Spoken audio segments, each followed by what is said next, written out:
What's happening, man? How's everybody doing, man?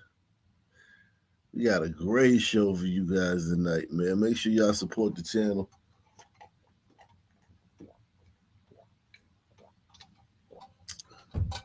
Got my big cup of water. Just took just urinated. Just got my wife some food. We should be able to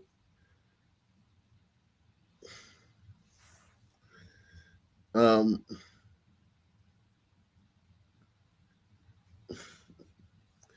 should be able to have a good show, man.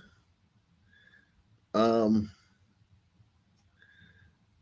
a lot going on tonight, man. A lot going on, man. A lot going on, okay? There's so much going on.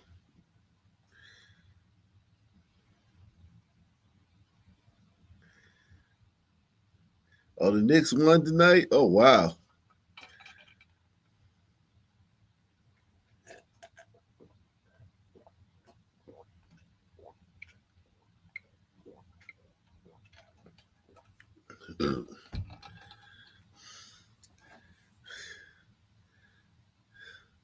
Knicks won tonight? Wow.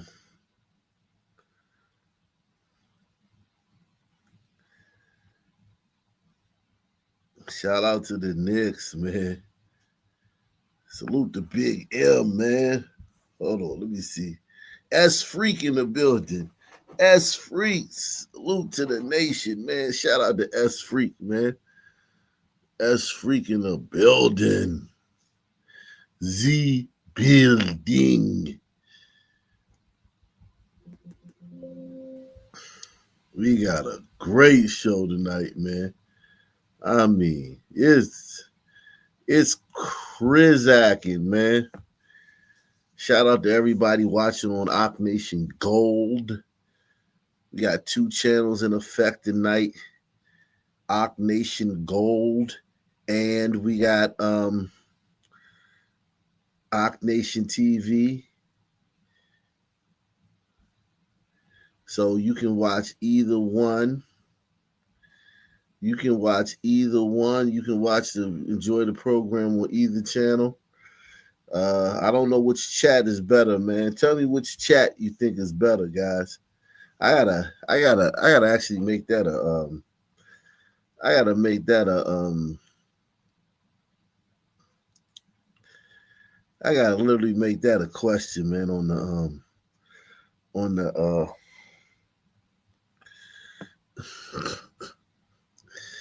I gotta make that a question on the poll. I gotta make that a question on the poll, man. Salute to Big M, man. Big M in the building, man. Big M is the building, man. He said this one. OG chat right here. He said too many something in the chat. God, dog. That's good though, man. This is the sun chat, man. The sun chat, man. What's wrong with the sun chat, man? Ain't nothing wrong with the sun chat. I don't know, man. I don't know if that's accurate, man.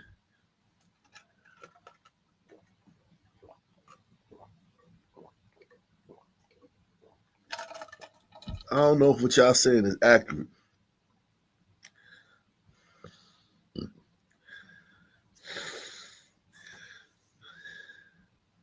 I don't know if what y'all saying is accurate, man.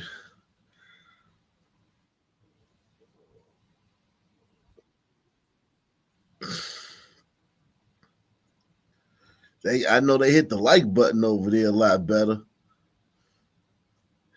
I know they cracked that like button a whole lot at a higher rate over there than y'all do over here. I can tell you that much. I'll tell you that much. But everybody hit the like button. Yeah, the Knicks won, man. Knicks pulled it out the hat. Shout out to the Knicks, man. Knicks pulled it out, man. I forgot to troll my family in New York, man. Damn, I meant to call them today and troll them. And now the Knicks done win and won, man. I can still troll them. The Knicks still down 2-1. So I can still troll them. Knicks still down.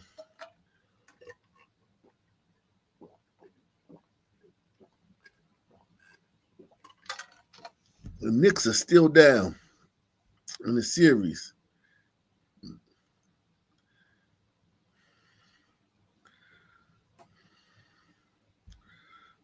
I've had some.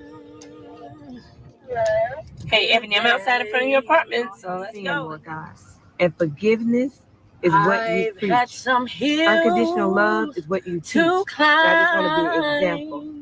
I am a sinner saved by your grace. Had some weary day. Back to that breaking news we brought you at the top of the hour. The U.S. Attorney's Office just announced Charlotte City Council member Tijuana Brown has been federally indicted. She's accused of falsely obtaining more than 100. Why they always getting indicted, man? It's either they getting indicted or some kind of scandal. It's always some kind of scandal with sisters in power, man. It's uncanny. It's literally uncanny.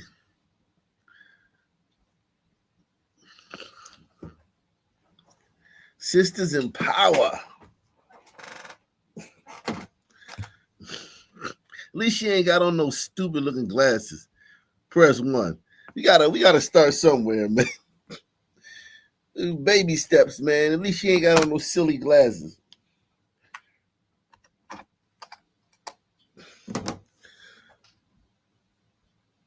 And $24,000 in COVID pandemic relief funds. There's a new scandal brewing in Charlotte, and this one's got it all: politics, money, and a federal indictment. The star of this real-life reality show is Tijuana Brown, an advocate turned Charlotte politician who went from being an... Said she looked like Lil Richard, man. That's... Oh, my God.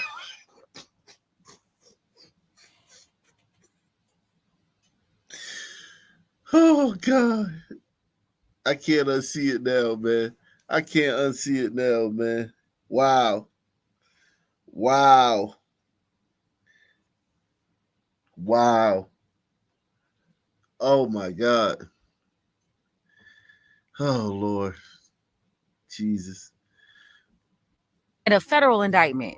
The star of this real-life reality show is Tijuana Brown, an advocate turned Charlotte politician who went from being an OG city girl with a sketchy past to somehow becoming a city council member.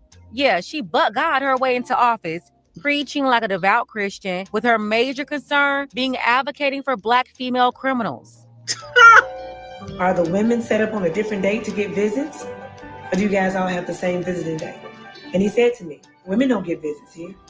They don't have that support. We all have the same visiting day. That's an example of women being left out, being mistreated, and forgotten about. When I think of Michelle West and her case, I know that her case supports the unequal aspects of our criminal justice system, how they discriminate against women, particularly Black women. If Michelle had been a Black man, she'd already be home. She'd already be free. But behind the holy persona, she's not just scamming voters, she's scamming the federal government too. And now, the feds have officially indicted her for PPP fraud. And let me tell you, this OG city girl isn't only taking herself down, but she's made it a family affair. She's bringing her 2 daughters along with her. We're going to get into it, but first, take a second to make sure you're subscribed to the channel and click the notification bell for all updates. If you're watching from Charlotte or anywhere in North Carolina, drop NC below in the comments. Won't waste any time. Let's go ahead and get into it. Good morning, and thank you for joining us live on WCNC Plus at 8:30. I'm Megan Bragg for Ben. And I'm Lisa Washington. Charlotte District 3 Councilmember Tijuana Brown has been indicted on federal charges. This is breaking news into our newsroom just moments ago. The Department of Justice released information claiming that Brown, along with her daughters, allegedly defrauded COVID relief programs to obtain more than $124,000 in pandemic aid. The indictment claims they filed at least 15 fraudulent loan applications between April of 2020 and September of 2021 using fake tax forms and false documentation. Federal prosecutors say that money was used for personal spending, including $15,000 for a birthday party for Brown. The indictment includes 3 arrest warrants for Brown and her daughters. We have confirmed one of those loans, more than $20,000, was forgiven through the PPP program for business registered to Brown. Brown released a statement this morning saying the alleged events happened years ago and have nothing to do with her time on Charlotte City Council.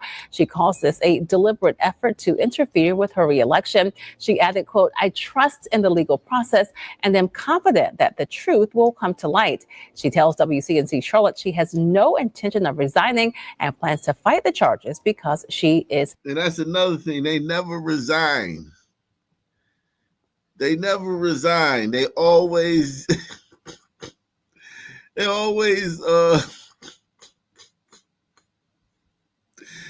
never resign, man. Golly, man. Just do the right thing. Just get out of here, man. Just beat it. Just beat it, man. She won't just leave. She's just going to stay.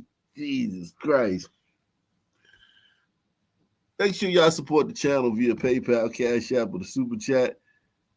We're the only channel that give you 1,000 videos a night, man. We give you, we these other bums, man, they give you 1 video, 2 videos a day, man. We give you like 80 stories a night, man. Make sure y'all support the channel, man.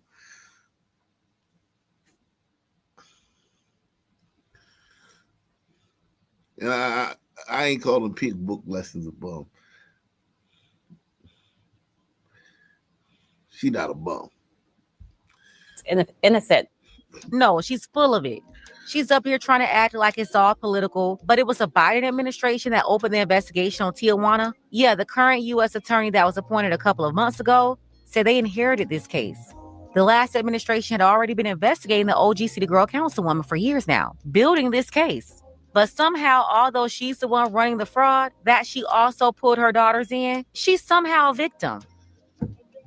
Couple of things. It's not just Tawana Brown, family members. Let's talk about a federal indictment. What is that, and what are we looking at here? Well, a federal indictment is handed up. It's not handed down. You take it in front of a grand jury, and the grand jury will make a determination if the evidence that was presented by the U.S. attorney at the time was enough to bring forth charges. And in this case, it was. And so think of it as a mini trial where they were presenting evidence. There's no defense, though. So this is only the prosecutor presenting their case. You know, I'd say they're presenting their case maybe to like a elementary school level, where I'm going to give you just enough so that you can be able to tell me if we have enough to prove our case. Not the same burden of proof that's required for beyond a reasonable doubt for conviction, but enough to bring the charges. And that's what was done. Poor sister, man. She's such a victim of the system, man. System really let her down, man. Everybody hit that like button, man. Wow.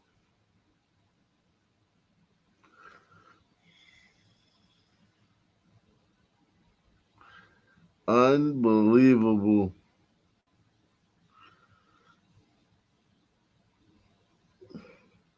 For 7 accomplices now accused of playing a role in the escape of 10 inmates from New Orleans. 1 week into the escape, 5 inmates remain on the run tonight, and a tactical unit arrested a man, Emmett Weber, in New Orleans East for allegedly helping some of those inmates. WDSU reporter Jasmine Franklin is live with more now, breaking down the new details, Jasmine, about others who are accused of aiding and abetting. Right, Stella. Police have been responding to tips all week long while searching for the 5 remaining escapees. Now, those tips did help them find the first 5 inmates, but they're also right now searching for people they believe assisted those escaped inmates. I think, this has been a very long week. We do appreciate all of the tips that we've gotten. 1 week after 10 inmates ran out of the Orleans Justice Center, 5 have been captured and 5 others remain on the run. And while the search for the remaining inmates intensifies, law enforcement is cracking down on anyone accused of helping. These 7 people have been arrested in connection to the escaped inmates. We are absolutely seeing tips that are naming individuals that may have helped, have helped. Yo, I will say this, man. Salute to them 5, man. Because being on the run, I've been on the run before, and it's hard being on the run, but being on the run from escaping prison for this long, oh my God. Being on the run from escaping prison, because they looking for you, they might look for you if you got a warrant or something, or you evaded a drug sting or something like that. They're gonna look for you. Trust me, they're gonna look for you. But when you escape from prison, they looking for you. It's all hands on deck. And these brothers been out for 5 days, man. I mean, a week. These brothers been escaped for over a week. And salute to them, man. Because I don't know where the hell they hiding at, man. To get away for over a week. It's been movies made about prison breaks, and the dudes didn't get away this long. Salute to these. Here we go. We got 4 more that escaped in Columbus. Well, the search is still on for the men who escaped a minimum security correctional facility on the southeast side of Columbus late last night. Law enforcement are looking for these 4 men: Nico Burton, Jeremy Bowen, Michael. Wow, man. See? How come they ain't making a big deal when the white dudes escape? How come they only make a big deal when the black dudes escape, man? White people escape and you don't hear nothing about it. Norton and Mark Long. Now, NBC4 brought you this story as it was breaking last night at 11. And we have been keeping close tabs on the ongoing search. NBC4 crime and safety reporter Anna Hoffman has been following it today. She's live from the community-based correctional facility on Alum Creek Drive with the latest. Anna, this is a minimum security facility, right? Yes, it is, Colleen. And I should say I just checked in with law enforcement right before this. They tell me they still have not found the 4 men. They all have warrants out for their arrest, and they are all charged with escape. We are also learning more about what put them in this facility in the first place.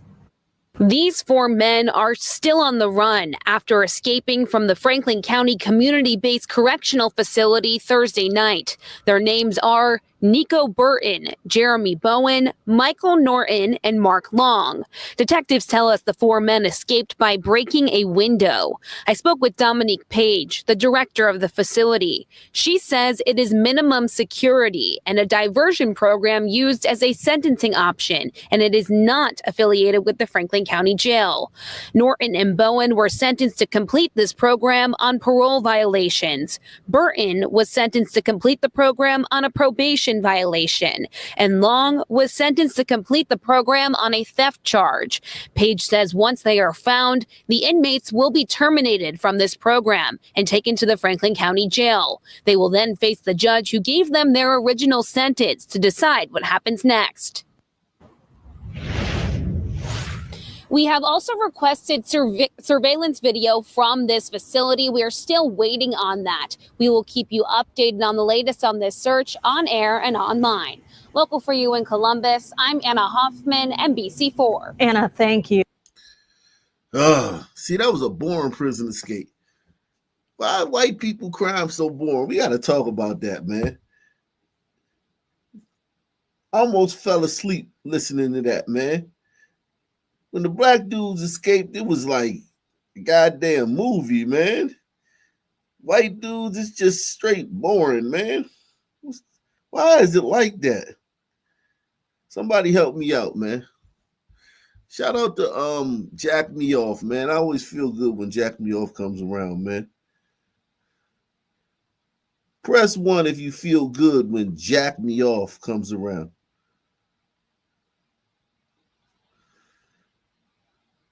Shout out Jack Me Off, man.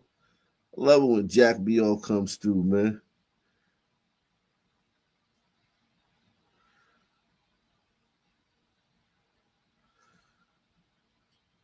He says, I hear the new word for sun folk is unauthorized. Really? I missed that. Unauthorized? Why would there be why is it unauthorized? Tell me why is that? I haven't heard that one, man. I ain't been around. I guess I ain't, I ain't been in the right spots. I ain't heard that one yet.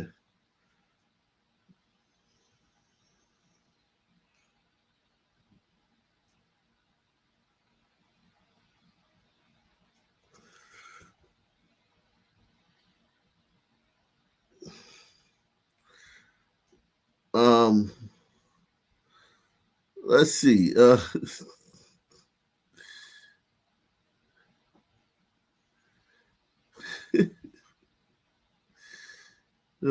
my God.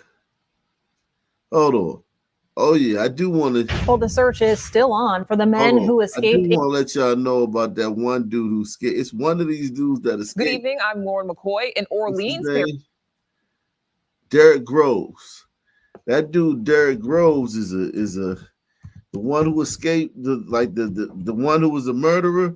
That one right there, he's a bad man. You hear me? Bad man that. You know what I'm saying? Bad man that. Okay? Bad man that. Now look, I see these guys broke out of jail, and now I think 3 of them got caught. See,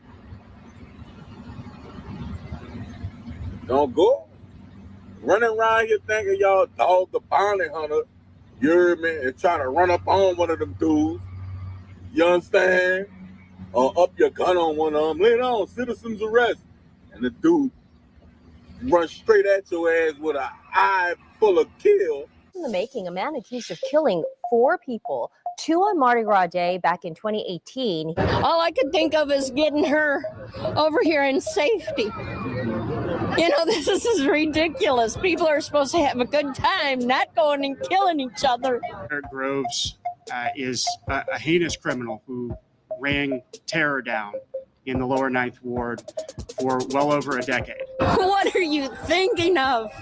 Do you think about the children and expected mothers with babies that you could have killed? Why are you doing this to these people, to us? We never asked for it. You know, get help, whatever's going on. Handle it a different way. Don't kill each other. Groves pled guilty to 2 counts of manslaughter and 2 counts of second-degree murder.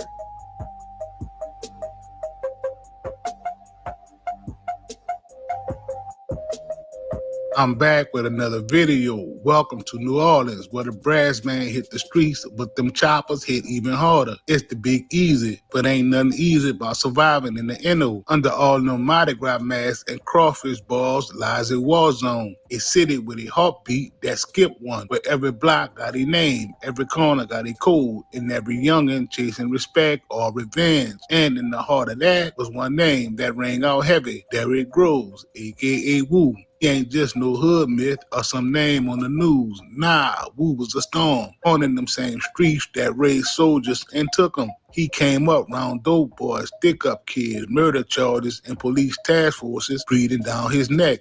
And still he rose, violent, loud, untouchable. Woo was born into the heat, grew up where the only job that paid was hustling, school, and that was just something to walk past on the way to the trap. Woo learned fast, keep your mouth shut, stay 10 toes down, and never let no man disrespect you on these streets. His name started ringing at a young age. First for petty shit, stacking bikes, flipping nicks, pressing other little crews, but it ain't take long for the stakes to rise. By the time he hit 16, they say Woo was already carrying his stick and moving past like a grown man. He wasn't just in the streets, he was the streets. And the feds, they... I just want to say, man, this. I don't mean to slow it down, but That in the hand of a goddamn son, man.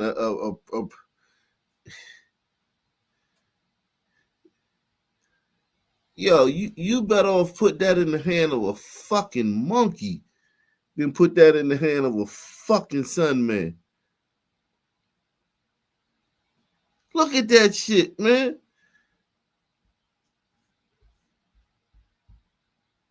At least the monkey might hit his target. The monkey might actually hit what he's shooting at, along with several other people. But it's a possibility that the Sun Man would still not hit his target with that.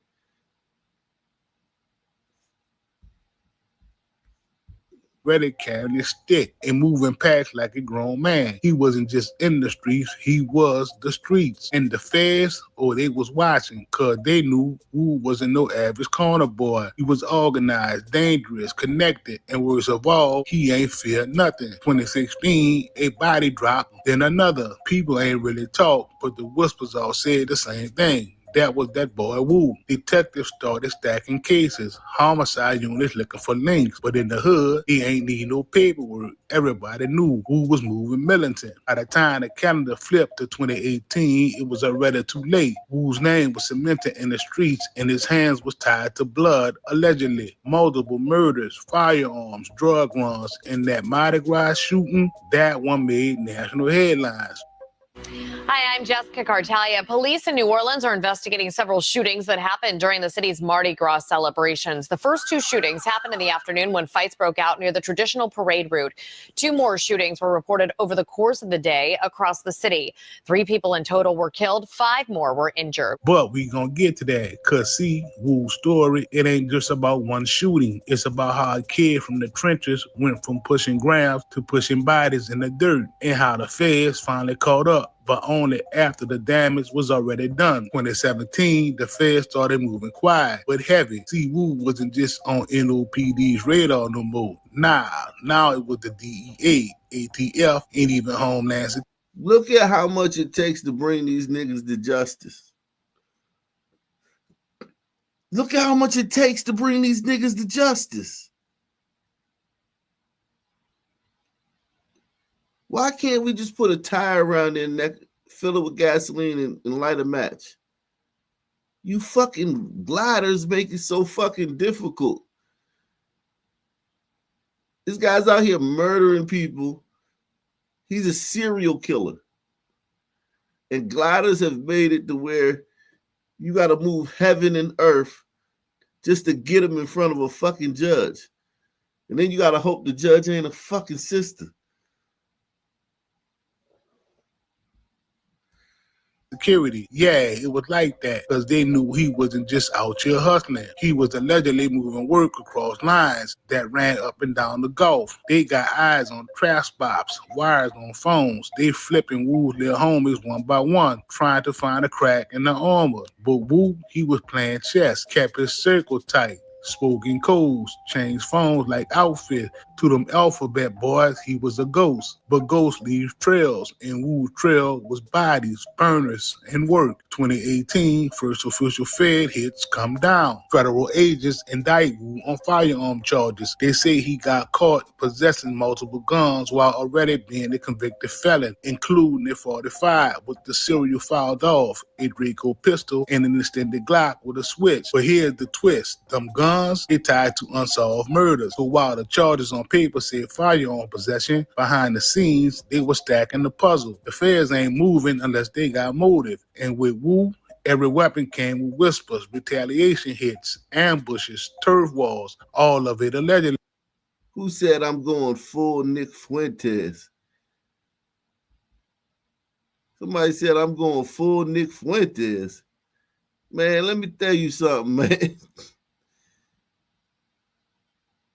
Nick Fuentes was a little fucking sperm cell in my balls, man.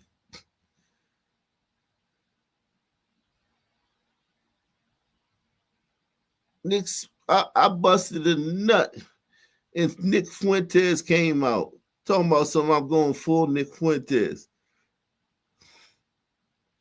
Nick Fuentes is one of my nuts.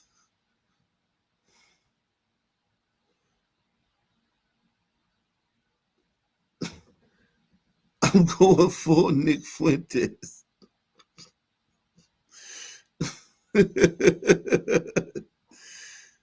Oh, that's hysterical, man.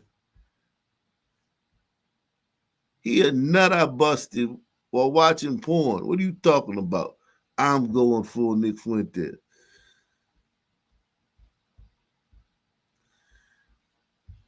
Though, but the streets ain't need no indictment to know what time it was. Who was out here, but not free. Indictments were dropping like mixtapes. Who just moved slicker. Later that same year, boom, new charges. This time, narcotics trafficking. They say Wu was pushing more than just local weight. We talking multi-state operations heavy on pills, lean, coke, and weed. Federal paperwork called it a coordinated distribution network with ties to violent crews stretching from New Orleans to Atlanta and all the way to Houston. Phones got tapped, trap houses got raided, GPS trackers got slapped on calls. They building a case with layers stacking. Every text, every dollar, every burner phone Wu ever touched. Still nothing stuck heavy yet. Wu was moving smart, only dealt direct, never hand to hand, always behind layers of fall guys. But fall guys talk, and eventually so did the walls around him. Then came the one that made Wu infamous, the 2018 Mardi Gras mass shooting February. So think about it. All the murders this guy committed, if he just didn't commit a mass shooting at Mardi Gras, he might have never gotten locked up. I want y'all to think about that, man. That's the system that gliders have created, white people. That's what they've created. This serial killer had to commit a mass shooting at Mardi Gras before they could do something with him. The 13th, streets was packed, floats rolling, brass bands playing, tourists everywhere. Then out of nowhere, gunfire erupt. Multiple shooters, over 20 rounds fired. Chaos, blood on the pavement, right there in the aftermath. Now, at 8:12 last night, a group of people were in a car on Andrew Street in the lower 9th Ward when another group started firing shots. One victim there died on the scene, and another died at the hospital. 3 other people from that shooting are recovering in the hospital here this morning. Now, again, 2 of these 3 shootings did take place near the parade route, and those on the parade route, the witnesses say that all of this violence has to stop. Feds ain't officially confirming at first, but inside them sealed affidavits, they believe Wu orchestrated the whole thing, allegedly over a turf beef behind something personal. Wrong look, wrong time, wrong block. And then when the city flipped, Wu wasn't just a suspect. He became a headline, the face of the city's spiraling violence. The mayor gave statements. NOPD increased patrols. ATF called it a major escalation in all. Oh man. Salute to Michael Arrington, man. Michael Arrington is a building, man. Shout out to you, man. Shout out to Adolf Diversity, man. Shout out to Adolf Diversity, man. In the building. This is so frustrating, man, watching this fucking guy just like terrorize a major city, a flagship city. You know, a flagship city, a city that gets the Super Bowl every 5 years, city that gets all types of events and shit. The goddamn Essence Jazz Festival, Mardi Gras, everything's fucking down there. And this guy's was terrorizing this city for almost fucking 10 years. And it wasn't until he committed a mass shooting at Mardi Gras to where they could start. Like, they still ain't got him yet. This just brought the ATF and FBI and all that shit into it. But he's still on the streets at this time. Organized urban warfare. After Mardi Gras, the gloves came off. They raided everything. Stash houses, baby mama cribs, cousins' apartments, scooped up phones, pills, straps, burner accounts, even old Snapchat stories. In late 2018, Wu was officially indicted in federal court. Charges read like a mixtape track list. Narcotic trafficking, felon in possession of firearms, and furtherance to drug trafficking, and suspected links to multiple murders.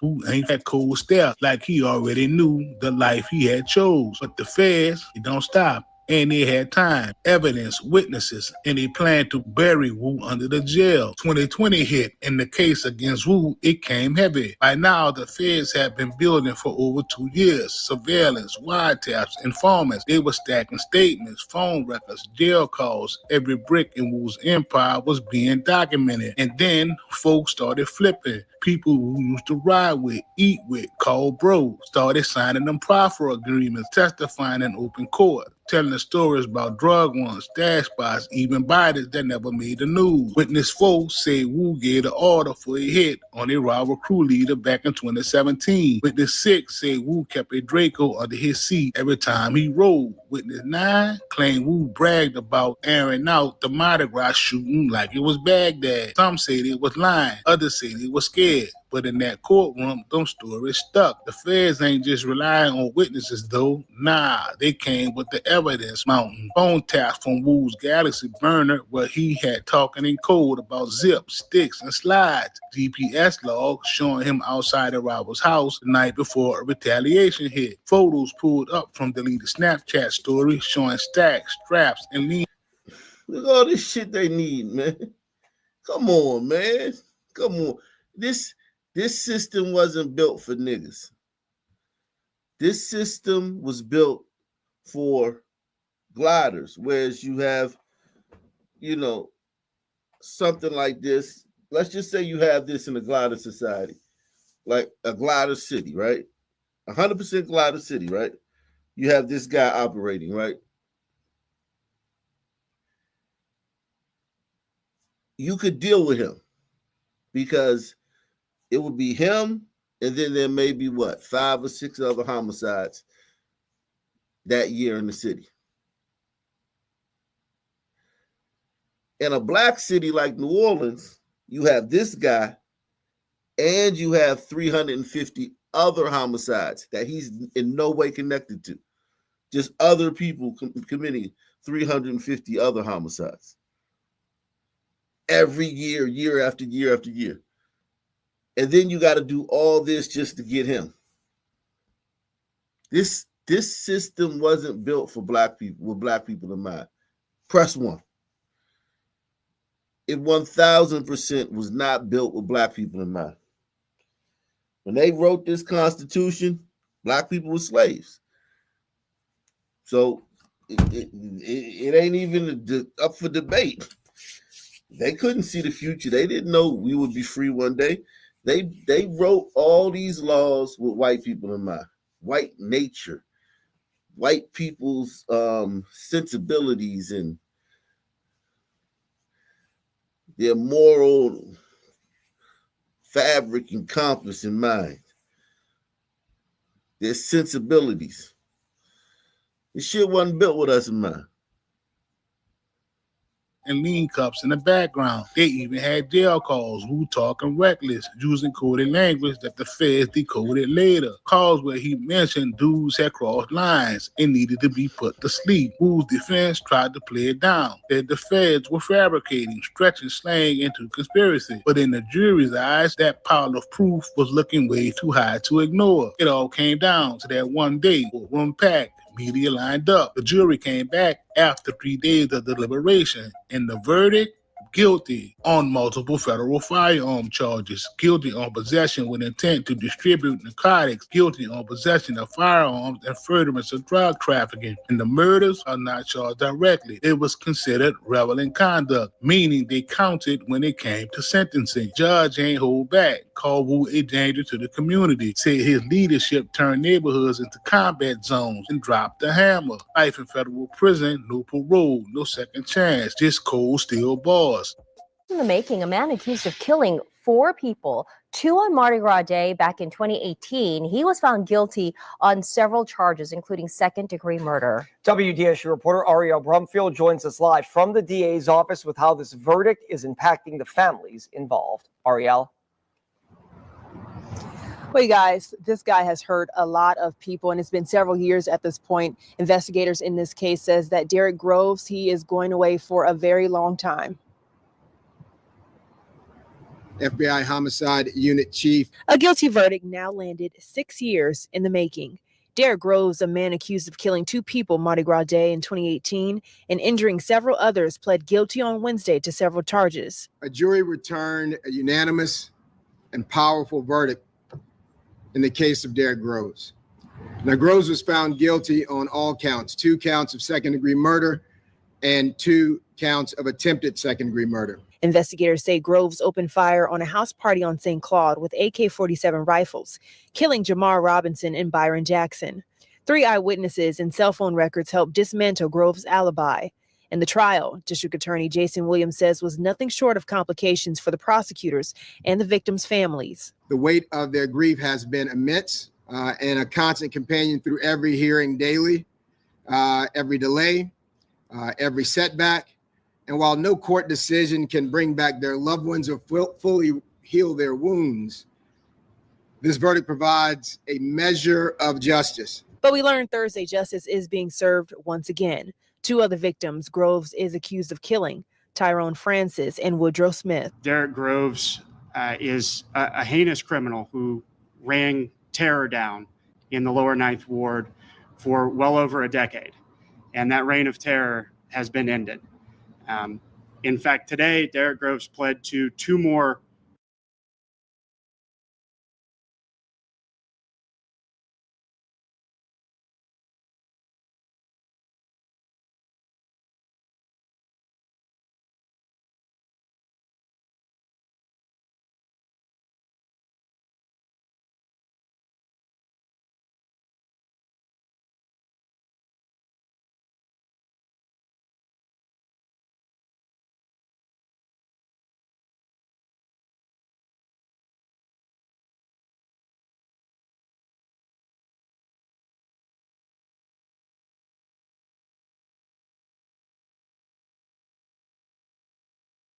At 5 on your news leader, a tragedy in South Memphis. A young mother of 3 is dead after an early morning shooting. Good evening and thank you for joining us. I'm Stephanie Skurlock. And I'm Greg Hirsch. Family members have identified the victim as 23-year-old Jaira Smith. Our Quamitra Wilborn spoke with the young woman's father, who says the family believes this is a case of domestic violence. Family members of Jaira Smith are looking for answers.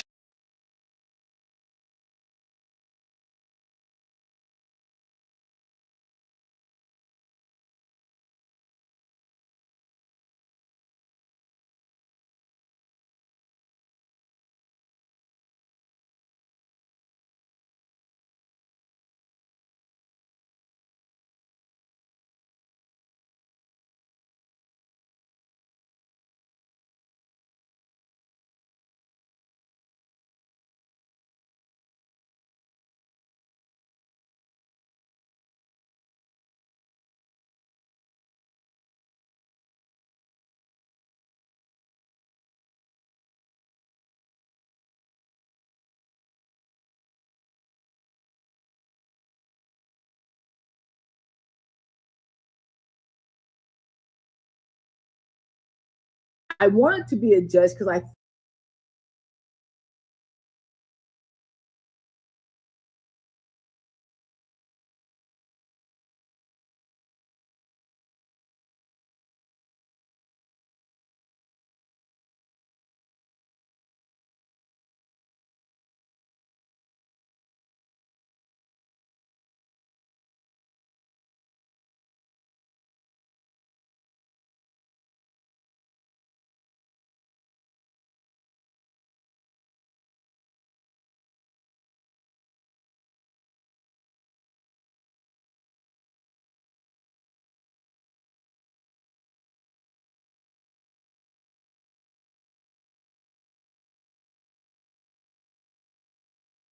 I wanted to be a judge because I thought I could make a difference as a judge. I thought that it was important that, especially in criminal cases, where when you have people that on one side of the bench, they can look at the judge and say, wow, she looks like me, then maybe I have a better shot or something. Even though, we're fair to everybody, I think it's important for people to see that sort of relationship, or see that sort of, where they can relate kind of to the judge, or better yet, they can think that the judge can relate to them.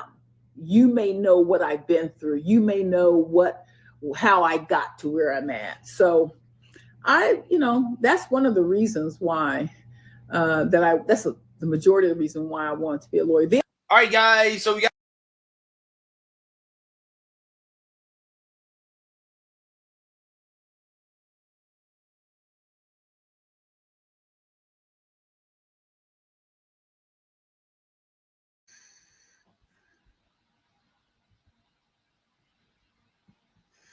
The fact that she wasn't immediately disbarred, man.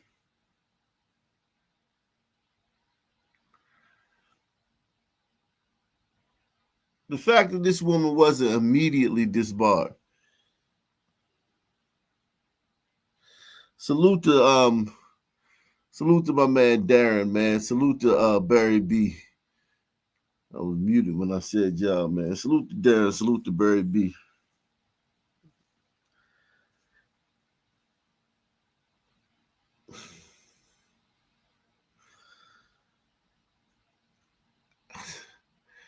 I just don't understand how this woman gets to keep her job. If she had said this in a private phone, let's just say there was a private conversation that got recorded and this got leaked.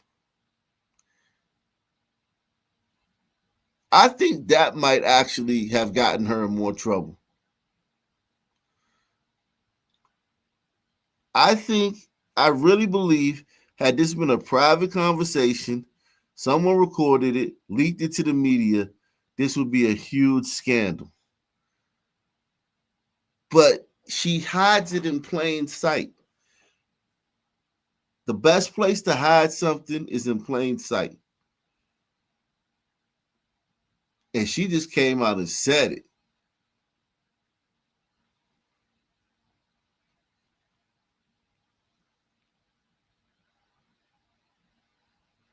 Wow. If this was a private conversation and someone had leaked it, this woman, you should have been able to fucking blackmail this woman.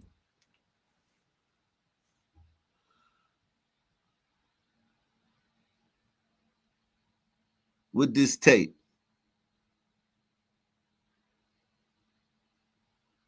But no, she came out and willingly offered this up. Bold face, unabashedly offered this up. It literally is just like, it leaves you speechless. It leaves you speechless, man. This leaves you speechless. This is a judge.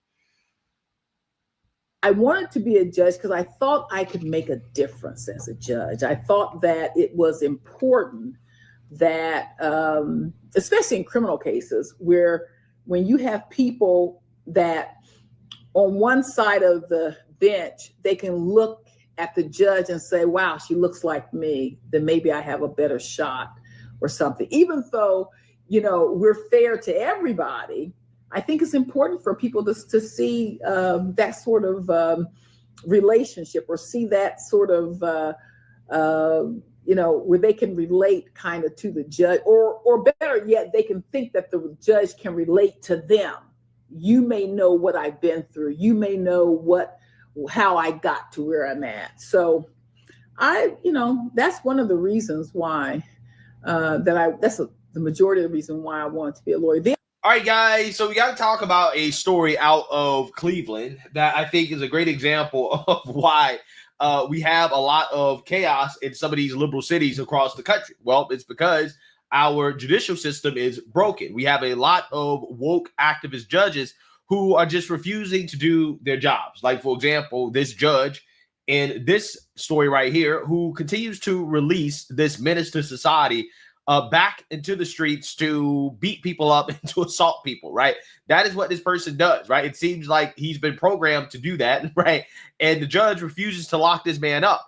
And now the victims are speaking out because they're tired of this guy being released from custody of law enforcement back into the streets just for him to beat him up, right? For him to do the same thing over and over and over again.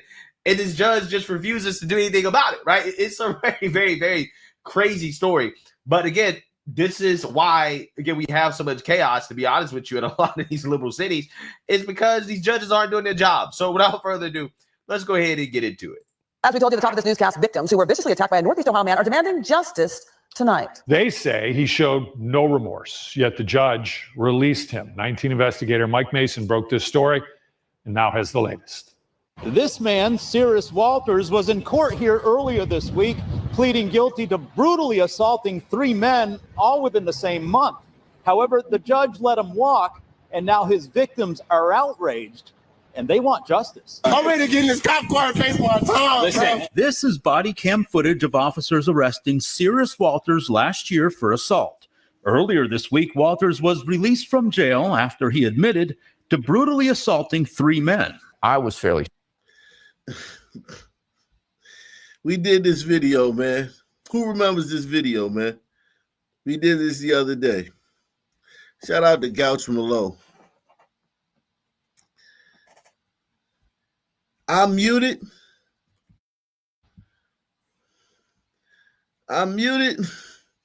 Oh, I think that was an old one. Salute to Gouch from Below. I was. I want you to hear something. This guy said that we didn't. I caught it, but I didn't say it last time. Listen to this. Cyrus Walters last year for assault. Earlier this week, Walters was released from jail after he admitted to brutally assaulting 3 men. I was fairly certain he was trying to kill me. Walters viciously attacked David Dudley last year in downtown Cleveland. Dudley's a criminal defense attorney who is here on business. He represents clients from across the country. I have been in front of over 1,000 judges. But the one who's baffled him the most is Judge Cassandra Collier-Williams.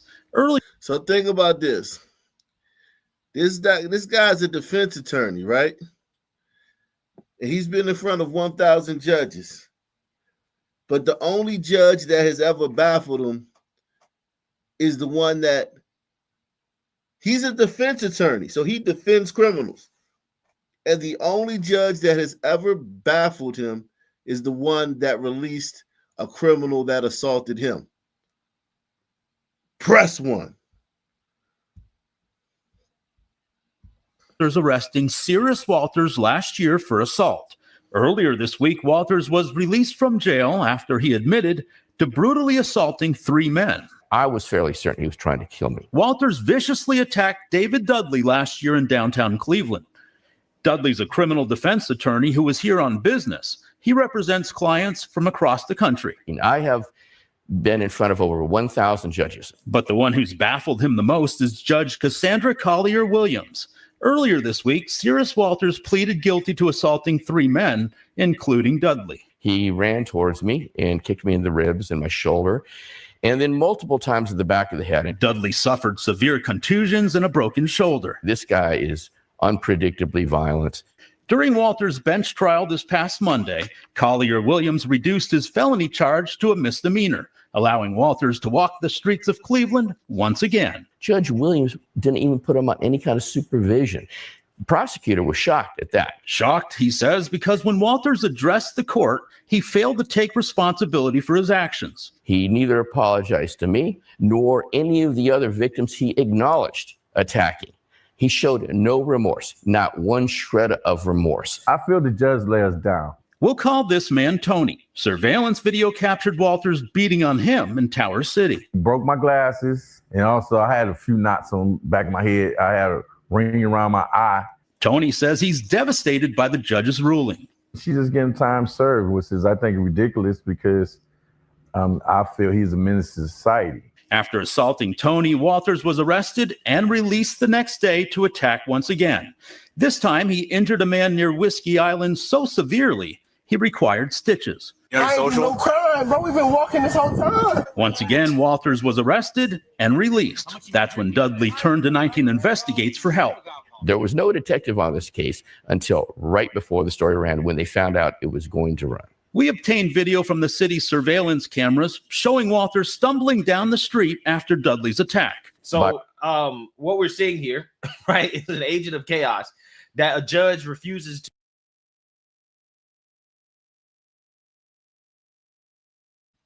The judge says, remember what she said. Remember what that judge said earlier. I wanted to be a judge because I thought I could make a difference as a judge. I thought that it was important that, especially in criminal cases, where when you have people that on one side of the bench, they can look at the judge and say, wow, she looks like me, then maybe I have a better shot or something. Even though, you know, we're fair to everybody, I think it's important for people to see that sort of relationship, or see that sort of, you know, where they can relate kind of to the judge, or better yet, they can think that the judge can relate to them. You may know what I've been through. You may know how I got to where I'm at. Okay. Now, so she talks about a relationship with the criminal, but doesn't a relationship go two ways? Doesn't a relationship go both ways? If you keep letting him out, doesn't he like have to reward you for your grace and your benevolence by at least adhering to the stipulations that you put on him when you release him? She's not even expecting the criminal, who she says needs to look up on the bench and see her and say, okay, this is my sister. She understands me. She knows what I'm going through. She comes from the same place I come from. She's not even expecting the criminal to then be like, okay, sister, thank you for letting me out. Thank you for not punishing me for my crime. I'm going to make you look good, sister. I'm going to go out here in the world and I'm going to straighten up and fly right. She doesn't even expect that. It's 100% he's black. The system is against him. Slavery, white people, racism. I'm going to even the scales. That's all it is. Press 1. Even in her crazy, maniacal, mind-boggling admission that she's a full-fledged racist, she still is even worse than that. There's no relationship. She's not expecting the criminal to hold up their end of the bargain. All she's doing is evening the scales. All she's doing is sticking it to the white man. You know, relationship. It was a relationship. If it was, yeah, I'm your sister and you my brother, I'm gonna let you out for all your violent crimes without punishing you, and you're gonna make me look good because you're gonna go out there and you're gonna be a productive citizen, or at least you're gonna not commit the same exact crime the day I let you out.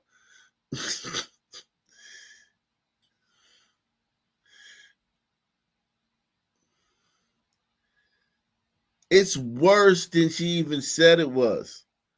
Salute to Eric Boatright, man. He says, what's up, Ak? I'm wondering if you thought the officiating will stay this bad the whole season, specifically for the fever, or will someone step in, especially with so much money on the line? I heard somebody say Donald Trump gonna step in in with the WNBA. I said, man, I hope not, man. I think Trump need to stay away from that, man. He said something about the draft with Shador, but I think Trump need to stay away from the WNBA. WNBA is a mess. I don't think he need to get involved in that mess. When sometimes you got to stay away from messes. Just stay away. Some messes you don't get involved in. I think Trump should stay away from that, man. He the only one that can fix the WNBA though. Nobody else can fix it. I wanted to be a judge because I thought I could make a difference as a judge. I thought that it was important that, especially in criminal cases, where when you have people that on one side of the bench, they can look at the judge and say, wow, she looks like me, then maybe I have a better shot or something. Even though, we're fair to everybody, I think it's important for people to see that sort of relationship, or see that sort of, where they can relate kind of to the judge, or better yet, they can think that the judge can relate to them. You may know what I've been through. You may know how I got to where I'm at. So that's one of the reasons why that's the majority of the reason why I want to be a lawyer. All right, guys.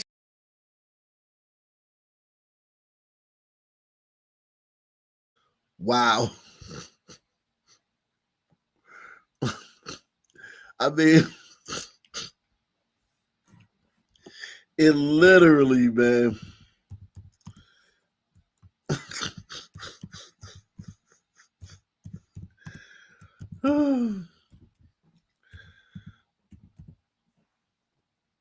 It literally, I mean, literally. And let's move on to the Carmelo Anthony story. And this is why this video was important, man. Because Carmelo Anthony is allegedly facing at the minimum a life sentence. But guess who's presiding? Guess who the judge presiding over Carmelo Anthony case is? This is the judge presiding over his case.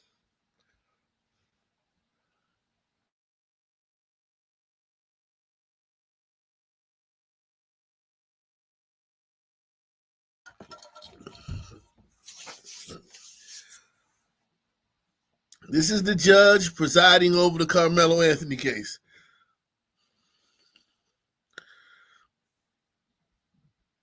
I'm a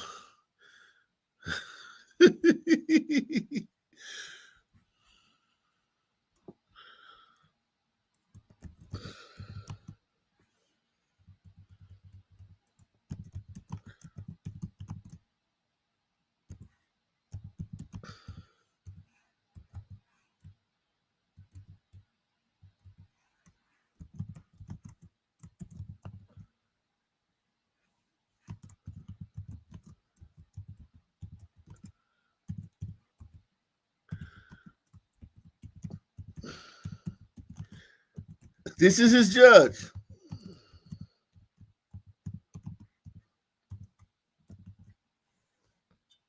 This is his judge. Man, that dude is lucky. You talk about a lucky dude, man. This dude got $530-something thousand on his GoFundMe. He got assistant judge, man. This dude, man. That's one lucky dude, man. I will tell you that, man. Golly, man.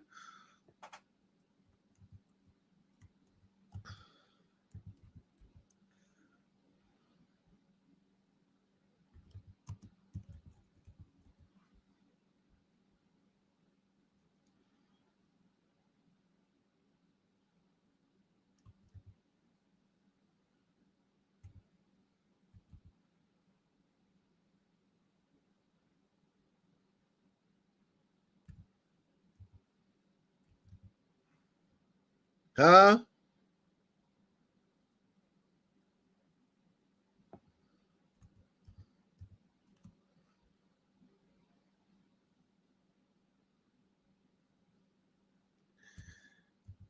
This is the judge.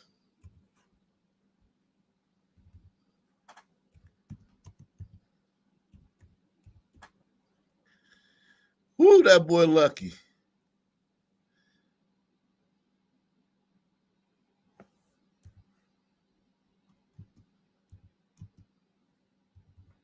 Boy, that boy lucky, man.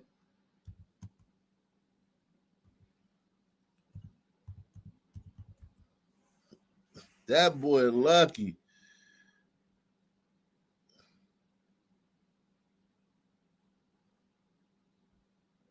I put a poll up, man. Everybody hop on that poll, man.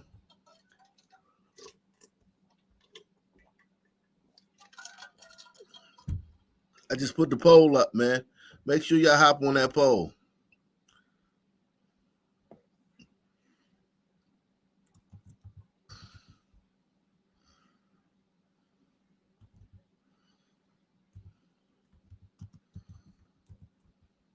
Make sure y'all hop on that poll.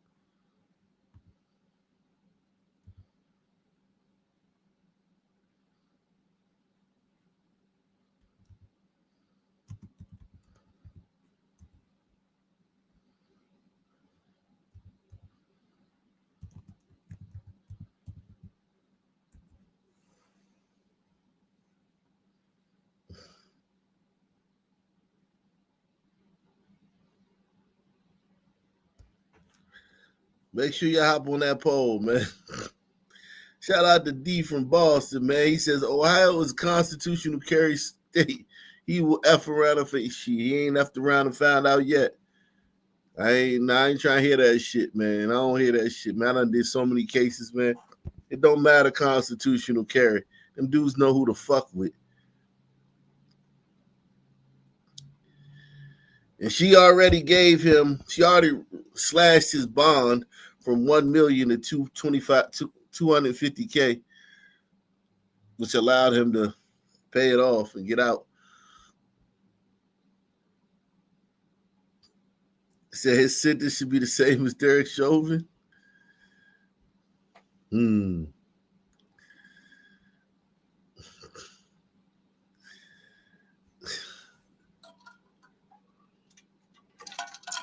Let me drop the link, man. Make sure y'all continue to support the channel, man. Via PayPal, Cash App, or the Super Chat. I want to hear what you people think, man. I want to hear what you people think, man. I want to hear what you people think.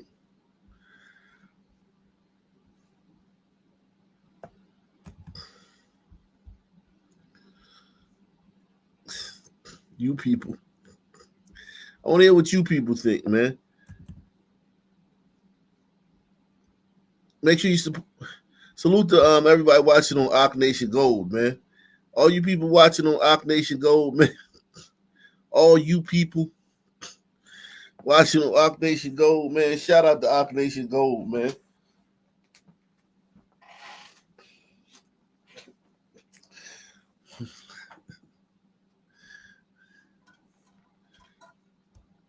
We here on Arc Nation News. Salute, man. What's your thoughts? Well, my thought. Oh, go ahead. Nah, go ahead, Crook. What's up? Hold on, I'm gonna cut my Wi-Fi off because sometimes it fuck up. All right. What do I think about this situation with the sister judge? Nah, man. What you think about the price of tea in China, man? What's your thoughts? Okay. I don't know if he's getting charged as an adult for first-degree murder and he gets convicted. She can't give him too light of a sentence because there are certain guidelines on that. Am I right, or? I mean, if he get not guilty, shit. Yeah, but that would be the jury. But if the jury convicts him, yeah, if the jury convicts him, yeah, certain things. The minimum would be probably like what they're gonna do is they're gonna throw. It's gonna be more than capital murder on there though. They probably gonna do manslaughter and all the other shit, and and try to fucking the jury, somebody will feel sorry for him or whatever it is, and he'll get one of the lesser charges and get 5 years in, or fucking I wouldn't be surprised this motherfucker could get probation or some shit, community service. I ain't gonna lie to you, bro. But in all actuality, she probably won't be the trial judge though, because she already got too much scrutiny. You think so? Yeah, no, it won't be her. Yeah. Well, we don't know who the new judge is going to be. He might get even more if that's the case. Well, from what I'm hearing, Frisco County is not very liberal. It's actually like kind of conservative. That's what I'm hearing. Is that not true? Ain't this like the the birds and all the other shit? I don't know. I look it up. Let me look it up. Yeah. Is that what you're saying, Crook? It's conservative? Supposedly it's conservative, but we all Holy know. moly. Hey, can you hear me, guys? Yo, AP, your mic is insane. I don't know what's going. Why do you not like this on other shows? I hear you other people showing you, and you don't do this shit. Okay, hold on. I'm up in the mountains. So let me log off and come back. Woo! That might be the worst I've ever heard it.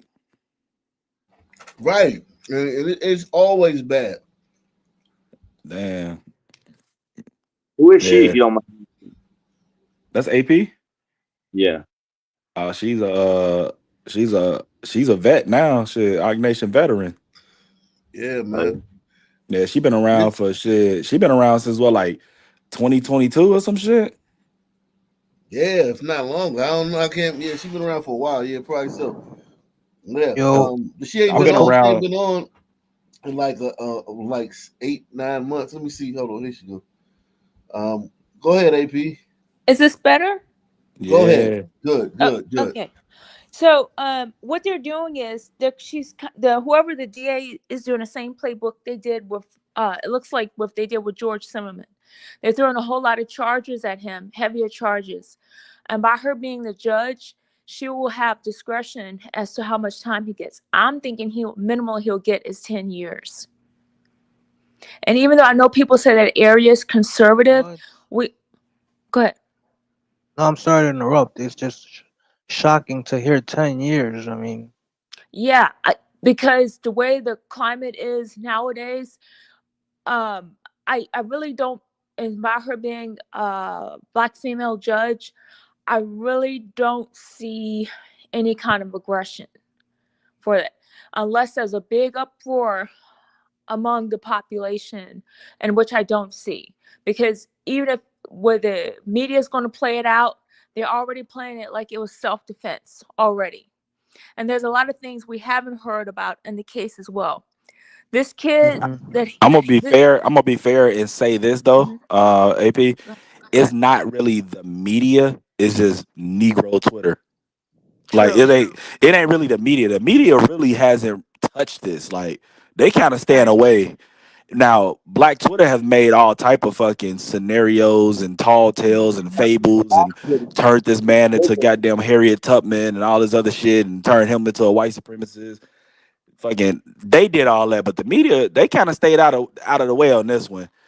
So, but I don't think she'll be the judge though, AP. I don't think, because you yeah, remember if she's not she the had judge, to. yeah, Then she had to like take off her social media and all the other shit. This judge. I'm not sure. More I than think I likely, read that. right. If she reduced his bond, you might be right. She may not be the judge. We'll have to wait and see who the judge is. But this thing could go either way, because now that we have social media platforms where people can openly, honest, and talk about what's going on versus the crap the media used to put out, there will be an uproar if this kid walks with low time. Oh, you said an uproar if he walks? What do you think? Like white people gonna revolt? I don't know. I don't think it will be to violence revolt, but there's going to be a lot of chatter on the mainstream media.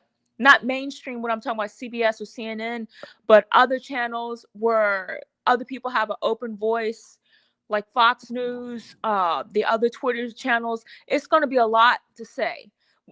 I think with the election of President Trump, people now can openly say what they feel in a lot of ways. Yeah, that's You why still have to be careful, but we're not living in the George Floyd time anymore. I actually think the George Floyd time is over. I agree. But I just want to say this, I agree with AP. Like, it's going to be an uproar, but it's mostly going to be online. Like, there's not going to be any movements or any protests or anything, and that's kind of what we would need the most to bring about real change. So, and in all actuality, what we need the most is like fucking what was going on during the George Floyd trial when they had the fucking barricade, the goddamn fucking courthouse. And every morning the jury was coming in and it was politicians saying, if we don't get a guilty, we're going to burn this motherfucker down or it won't be no peace. That's not going to happen again. I don't think that's going to happen. It won't happen. Yeah, it won't. No, but that's what we need. That's what we need. I know, but that's not going to happen. The black, all this chatter that you hear on Twitter, Black Twitter, all that, they're going to talk all they want to. But I'm telling you, the white people now, and we're in a different time period. That's all I can say. And one thing about, I can say when whites unite, they're not going to tell you what they're going to do. They're very good about that. See, black people will talk a lot and run their mouth, and you're gonna know the whole plan, the whole revolt. White people are not like that. The quiet ones are the ones you really have to watch out for, and you're not gonna hear a thing. But believe me, if this kid does not get the time that he deserves, that's gonna be some things that's not gonna go well. AP, so I don't know if this place is liberal or conservative, but it's 78% livability on area vibes. And it's cost of living is an F. So that means it's very high. They don't have a lot of low income housing. They don't have a lot of market rate affordable housing units. How do they vote? Crime, I gotta look that up. You have to look at that voting, because I'm telling you that even if the area is very high level, they're still, for some reason, I don't know why, when you talk to them, they still have liberal views. As a conservative, you have to keep your mouth shut and kind of feel out who they are. You have to look at that voting record. Yeah, definitely, man. Yeah, that's true. But let me see where did they vote? Yeah, who won that county? I'm pretty sure Trump won. Like, cause it's he won. Counties, Collin and Denton. Oh. See, that's the thing that this city is in 2 different counties.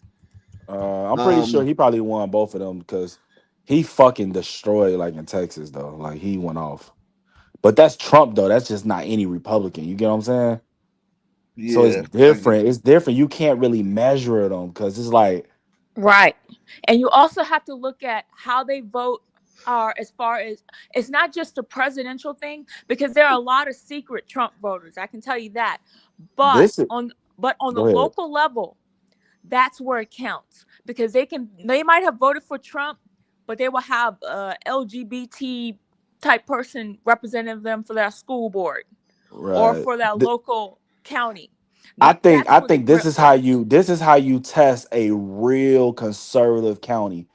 You got to go to 2012, bro. Yes. If you go to 2012, that's a long time ago, though. But that's the true fucking conservative. That's because you remember 2008 through 2012, Obama first term was shitty. It was piss poor. He really didn't deliver on shit. He came in 2012 and changed his whole script. So obviously in 2008, he probably gonna get that. He was going to get those. I'll vote for a black man just to see it. But in 2012, if they still voted Obama after seeing what he didn't do and how he changed script and course on gay marriage and all the other shit, then they truly a conservative fucking county. And I can tell you what else they did after 2012. That's when you really saw all these ordinances. I don't know if you guys pay attention to that, how they changed the building codes. Like where I am, They are now putting up a lot of these high-rise like apartment areas in the suburbs. They're doing that so they can change the demographics. Also, what they do in certain areas in the suburbs, they bring in these HB1 visa workers, because you have companies like Amazon and Google and things like that come. That also changes the demographics. They know exactly what they're doing. And so Republicans are kind of slow to catch on to this type of thing. But Democrats, no, they plan this. How do you think they're able to change? California used to be a conservative state. Orange County used to be conservative. It's not like that anymore. Salute to my man TC. Hey, let me say this though. This is Collin County, Texas. So the sheriff is a Republican. Hold on. There's a lot of Republicans on these ballots down here. That won everything. You know what I'm saying? Like, I think this is I think he fucked, bro. everybody's. It looks like they're So Crook, just by looking at this, you think Karmelo is fucked then? Yeah, I think he fucked. I think what they're gonna do is they're gonna try to move this shit to like That's what I'm gonna say. Like they're gonna try to move it away. They're gonna try to move this shit to like fucking what's it, Houston? What's Houston County again? Harris County. Yeah, they're gonna try to move this shit to someplace like that. Yeah, they are. They're gonna come up with something. Never Yeah. underestimate the evil of these people. This Yeah, is the they thing. gonna The move this Republicans shit. are slow to catch on. These people, they have the money, they have the credit, and they have the mindset. They're gonna believe in winning at all costs. And even let's say, for instance, if he gets time in a slammer, I would like to see what happens afterwards, the uproar, whatever that occurs among what everything they try to pull. Because these people, it's always a propaganda scheme with them. It's always something. Hey, I ain't gonna lie to you. If anybody watching this shit that's representing Carmelo Anthony, you need to tell your client to do something to get back in the news. For this shit. No bullshit. No bullshit. I'm talking about a fake ass suicide attempt or something. He got to get back in the fucking news for this shit can get the streaming, and they're gonna be like, it was way too much publicity on this case in Collin and blah blah county. I think we should move it to Harris County or Dallas or set up somewhere a like fake that. hate crime. Bro, don't give him ideas. Set up a fake hate crime. Not even in If a county. Yeah. if I'm an attorney though, if y'all listening, put your client back in the news because this shit died down. It's not that big of a deal right now. Talking. Don't give him ideas. Don't do it. All right. Yeah, you're right. Yeah, we don't need that. Yeah, but this town. So when you look at their this is from 2023. So this is the last year they have results for. So it is A+ schools, A+ housing, A+ employment, A+ crime. This is basically that's this town beautiful. is basically a utopia, right? Hey, I This might is have like a to. How utopia. much the houses cost? I might have to retire there. Right. Look at total crime. So this is they had one murder in 2023. One murder. Wow. And they also had one murder this year too. But Hey, that one murder probably like a fucking stabbing too, like a domestic stabbing. yeah, somebody. I bet you that killed their shit was wife. probably something. Yeah, he killed his wife or his estranged girlfriend or some It was shit. some fucking sand squirrel who stabbed somebody. Hey, you talking about back to like changing the demographics, bro? I was in fucking Minneapolis, yo. Holy fuck. That shit is like that's Somalia, bro. Wow. That shit crazy. Like it's more Muslims than fucking Christians, like or regular ass people, bro. Everybody Muslim out there. That is nuts, bro. Like the fact that many Where? like in Minneapolis, bro. Oh yeah. They that's their town, G. That's a major city in America, and that shit is not even American. And just think, they're gonna have children in that area, and they're gonna go into politics. See, when people talk about immigration, They try to make it a race thing. It's not about race. It's about nation and destiny. And so you're going to have these It's people based come off of over. race, Pardon? which is based on race. Right. But they just centered the whole argument just around race, though. That's what they do. But I think. It's I'm sorry. Go ahead. go ahead. It's nation and destiny. So you have people that come over to the country who might first year might integrate into society, but think about their children afterwards. Remember, everything eventually goes back to the mean. So if you have a whole population of non-Anglo-Saxons coming over that are not used to democracy, it's not something, an idea, and we've talked about it on the show a lot, that they've come up with. They can't maintain it. So over time, they're going to see things in our society they feel is wrong, and they're going to change it. And it doesn't matter their economic level. They're going to feel like we're wrong, whitey's bad, and we need to change this. And one thing that people don't understand, foreign nationals, they teach their children to be involved in voluntary and in government. And so what they will do is they will go on and get their law degree, they'll get their judgeships and everything else. And before you know it, things will start changing. And not for the best of this population. Well, Minneapolis already changed, bro. I couldn't find a fucking regular black person to save my life because I had some extra. Bro, listen, this is one thing. I had some extra like tickets and shit like for the amusement park, and I'm like, you know what I'm saying? We about to go. So I'm like, man, I'm trying to find a regular black family to give my extra tickets to, you know, because I'm about to go. Bro, it took me 25 minutes to find a regular fucking black family. I'm telling you, there are places you go to, you will not think you're in America anymore. And like a lot of people don't understand it until you do. And then when you go to a place like an area I was in this past week, it was great. It was all white. Even the housekeeping staff were white. The people that met me at the desk were white. And we're like, this is great. Pardon? Where were you at, AP? I went to a place, it's in Pacific Northwest. Very far. But it was great. I only saw like me and it was another person that was there that, were non-white. Clean, beautiful. And I was like, this is a rare place. But yeah, but can you say the state at least if you don't mind? Because I might want to check that out. No. Please I want to keep it that way. I want to keep it paradise. Even where I am. No. I never give out the location. AP, can I ask you a question? What's your race? I'm a mixed breed. Of what? Yeah. I'm a mixture of Patel and black. Okay. Oh, so you got a lot of places. Prairie Patel or Patel. Dot Patel. Hindu. Hindu, yeah. So the funny thing about being kind of like a person that can go between a lot of places I visit, people don't mind speaking freely to me. So you look like Kamala Harris. Yes. I didn't vote for her though.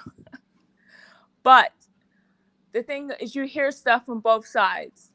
And for me, especially having offspring, I want America to remain America. And if that means majority white, that's fine with me. Hey, she talking about hearing it from both sides. Imagine being a fucking black fucking conservative and talking to black people, and all black people do is tell you, they try to convince, they try to talk to you like you with them every fucking time because they just assume it. I know you be getting it. Yeah, so you're mixed Patel and black.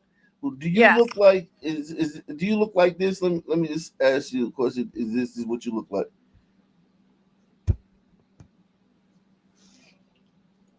I wish I had those boobs. Damn, she's sexy as hell. I wish I had those boobs. So you don't look like that? No, my boobs aren't that big. I'm the same complexion, but my unfortunately I would have to get implants to look that good. I wish I did. My husband will be happy, but no, my boobs. Where's she at? Oh man, so your husband Is what is he? He's a dot too. He's a full blood dot. Oh man. Wow, that's crazy. So we have conflicts when it comes to politics. Being married, he's coming. He wasn't total liberal, but he's as things I talk to him about. You have to be gentle, and I don't want to sleep on the back porch, so I have to be careful what I say. But he's with me on a lot of things conservative. He's not far to the right yet, but he's getting there. It's a process. Oh man, it's like the opposite over here, man. That's what's up though. It's been over a 20-year process, and there's certain things we agree with. He doesn't like President Trump, but Really? that's who I voted He's a for. liberal? He's not a liberal. He just thinks that he brags too much. My husband was more of a Ron Paul supporter. I was a Ron Paul supporter as well. So he's more of a libertarian. Like Rand Paul? Yeah, he likes Ron Paul. He's a big Ron Paul type. Put the girl back on instead of this bitch. That's serious, yo. Like, what's her name? Let me see. I'll tell you her name. Her name is Honeypot. But having, from his perspective, it's great because when I get into have discussions with people who are not on the right, I know how to talk to them. So it's a balance. It's a balance. Yeah, you can definitely learn a lot by interacting with somebody like that. You know what I mean? You learn you already know how to you already know how to present the arguments. You already can predict what the arguments are going to be on their side. Right. And there's some people on the right who hate liberals. They will tell you. And there's some liberals who hate conservatives. But that's your loss. One thing I always tell them is all liberals hate conservatives. There's some conservatives that hate liberals. Yep. But most conservatives would mind. They won't mind having an open dialogue. Yeah, Liberals we're don't have tolerant. open dialogues at all. They literally just Nah. not tolerate. They just hate you, period. But one thing I tell conservatives, when you say you have to learn their playbook.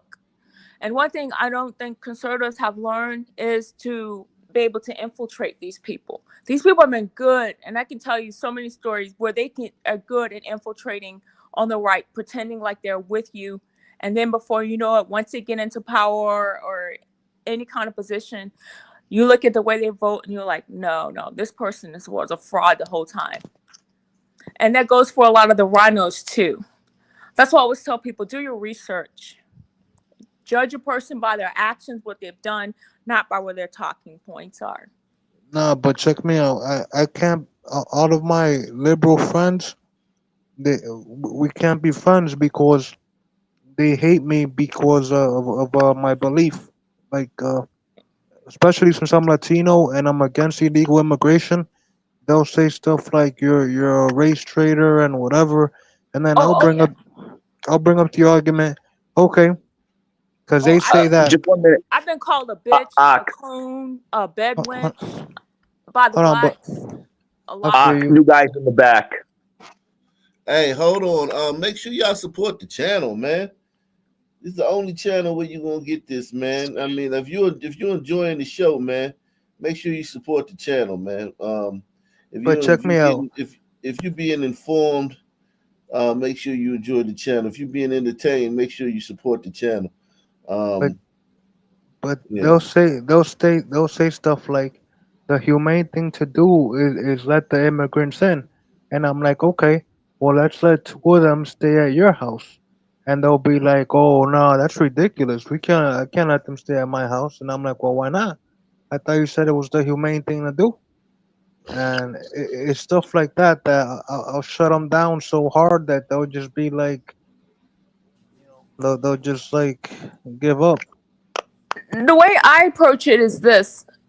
For me, I always tell them, once again, in the Western nations, the way we always lose is because we don't think about our future.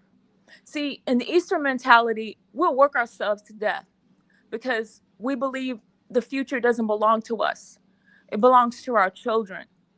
So we don't mind working 18, 20 hours, sleeping on the floor, whatever, because the world is going to belong to them.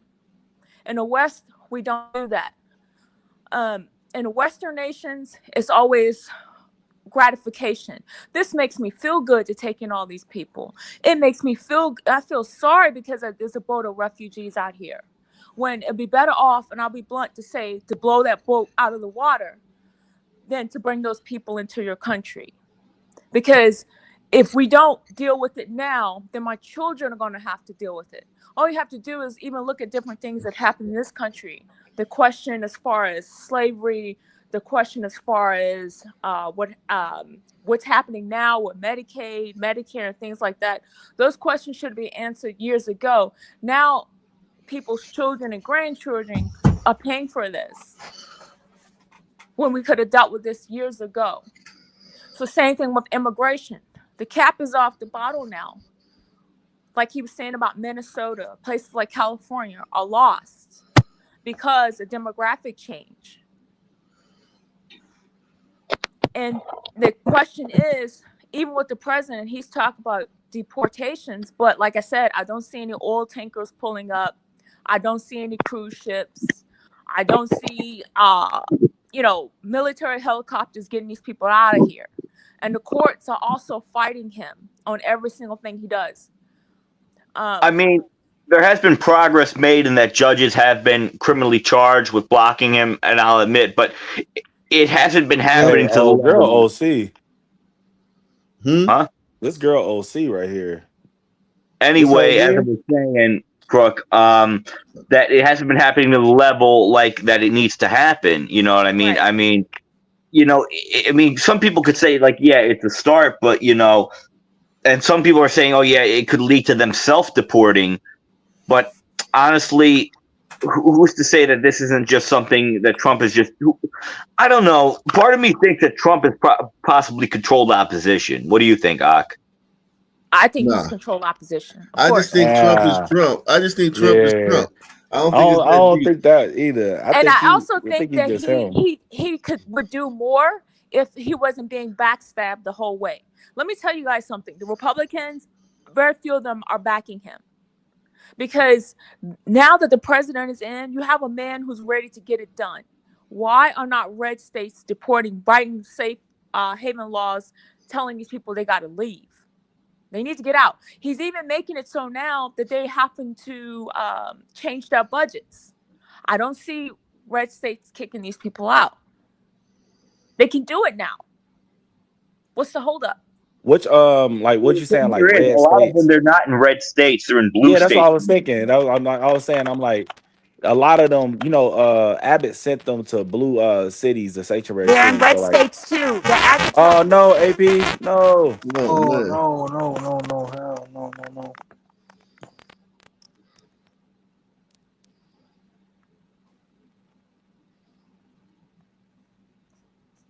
All right. Hey, you did you see the mass shooting just now or whatever in Virginia? Where at? Virginia? Virginia. Yeah. Okay. Is it being reported on the news or is it being reported on It's supposed to be 11 victims or some shit. Okay, it's right. It's outside of Myrtle Beach, a beach town. Let's go. Let's go. And make sure y'all support the channel, man. Live update on mass shoot. Thank you for telling me that, man. You said Myrtle Beach or Virginia Beach? It's outside of Myrtle Beach, but it's a beach town. That's South Carolina then. Yeah, it's South Carolina, but I just don't. It's not Myrtle Beach. They said like outside of Myrtle, like not far from there. Mass shooting near North Myrtle Beach. Okay. Yeah, there we go. Says,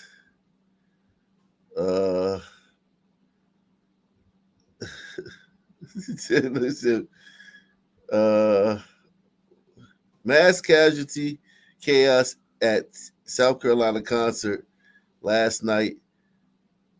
10 people were hospitalized after mass. This was last night, okay. Of course, it's Black Bike Week. Of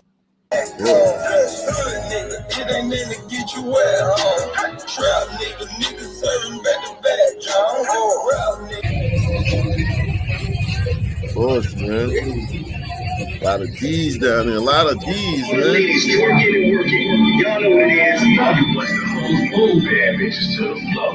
Y'all know what to do, bad bitches, let's go. Watch the hoes move, bad bitches to the floor. Y'all know what to do, bad bitches.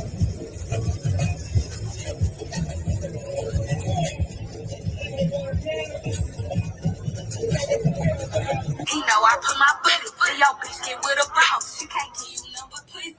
Pretty boy can't take me home. I don't want to go home. T-shirt with no panties on. Fuck 'em. Okay. Yeah, listen, man. Listen to what they're listening to, though. Wow, that was blood. Listen to what they're listening to. Filet, it said Filet's Waterfront, Sea Mountain Highway, North Myrtle Beach. Says an officer was shot in the leg. A cop got shot. Is that what happened, Brooke? It says No, it's a different one. This one supposed to be like 11 people shot today. Oh, because I was looking at another one he was looking at on the thing. Yeah, it's supposed to be like Little Hori, Go ahead. Little Hori or something. Little Ori. Oh, in Horry County. Okay, let me look at that. Yeah, no, that's a different one. You looking at some other shit. That was last night. No, this is happening today because No, it's the like one I was looking at happened last night. Oh, okay, no, yeah, it's tonight. I gotta because like when mass shootings, like big things happen, they send out like notifications and shit just for us to be ready, even though it's far as fuck. It says South Carolina beach town shooting injures at least 11. 11 people hospitalized Sunday night in Horry County. Oh yeah, okay.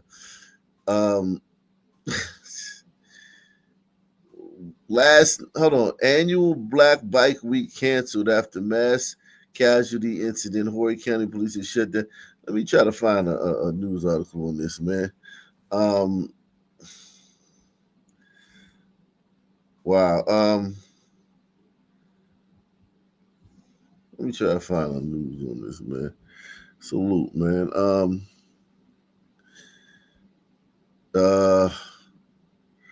Let me see. Man,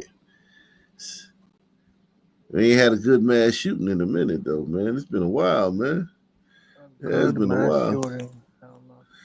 Yeah, I mean, like something that, like, ain't really like some hood shit necessarily, even though this is some hood shit, but it's like, at an event or something like that, Let me see. South Carolina.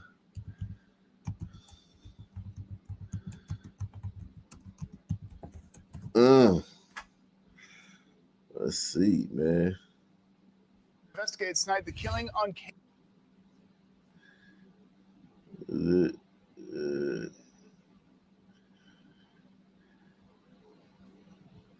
Wow, they're not even talking about this South Carolina news. They're not even talking about on this one. Wow. Let's see. Wow.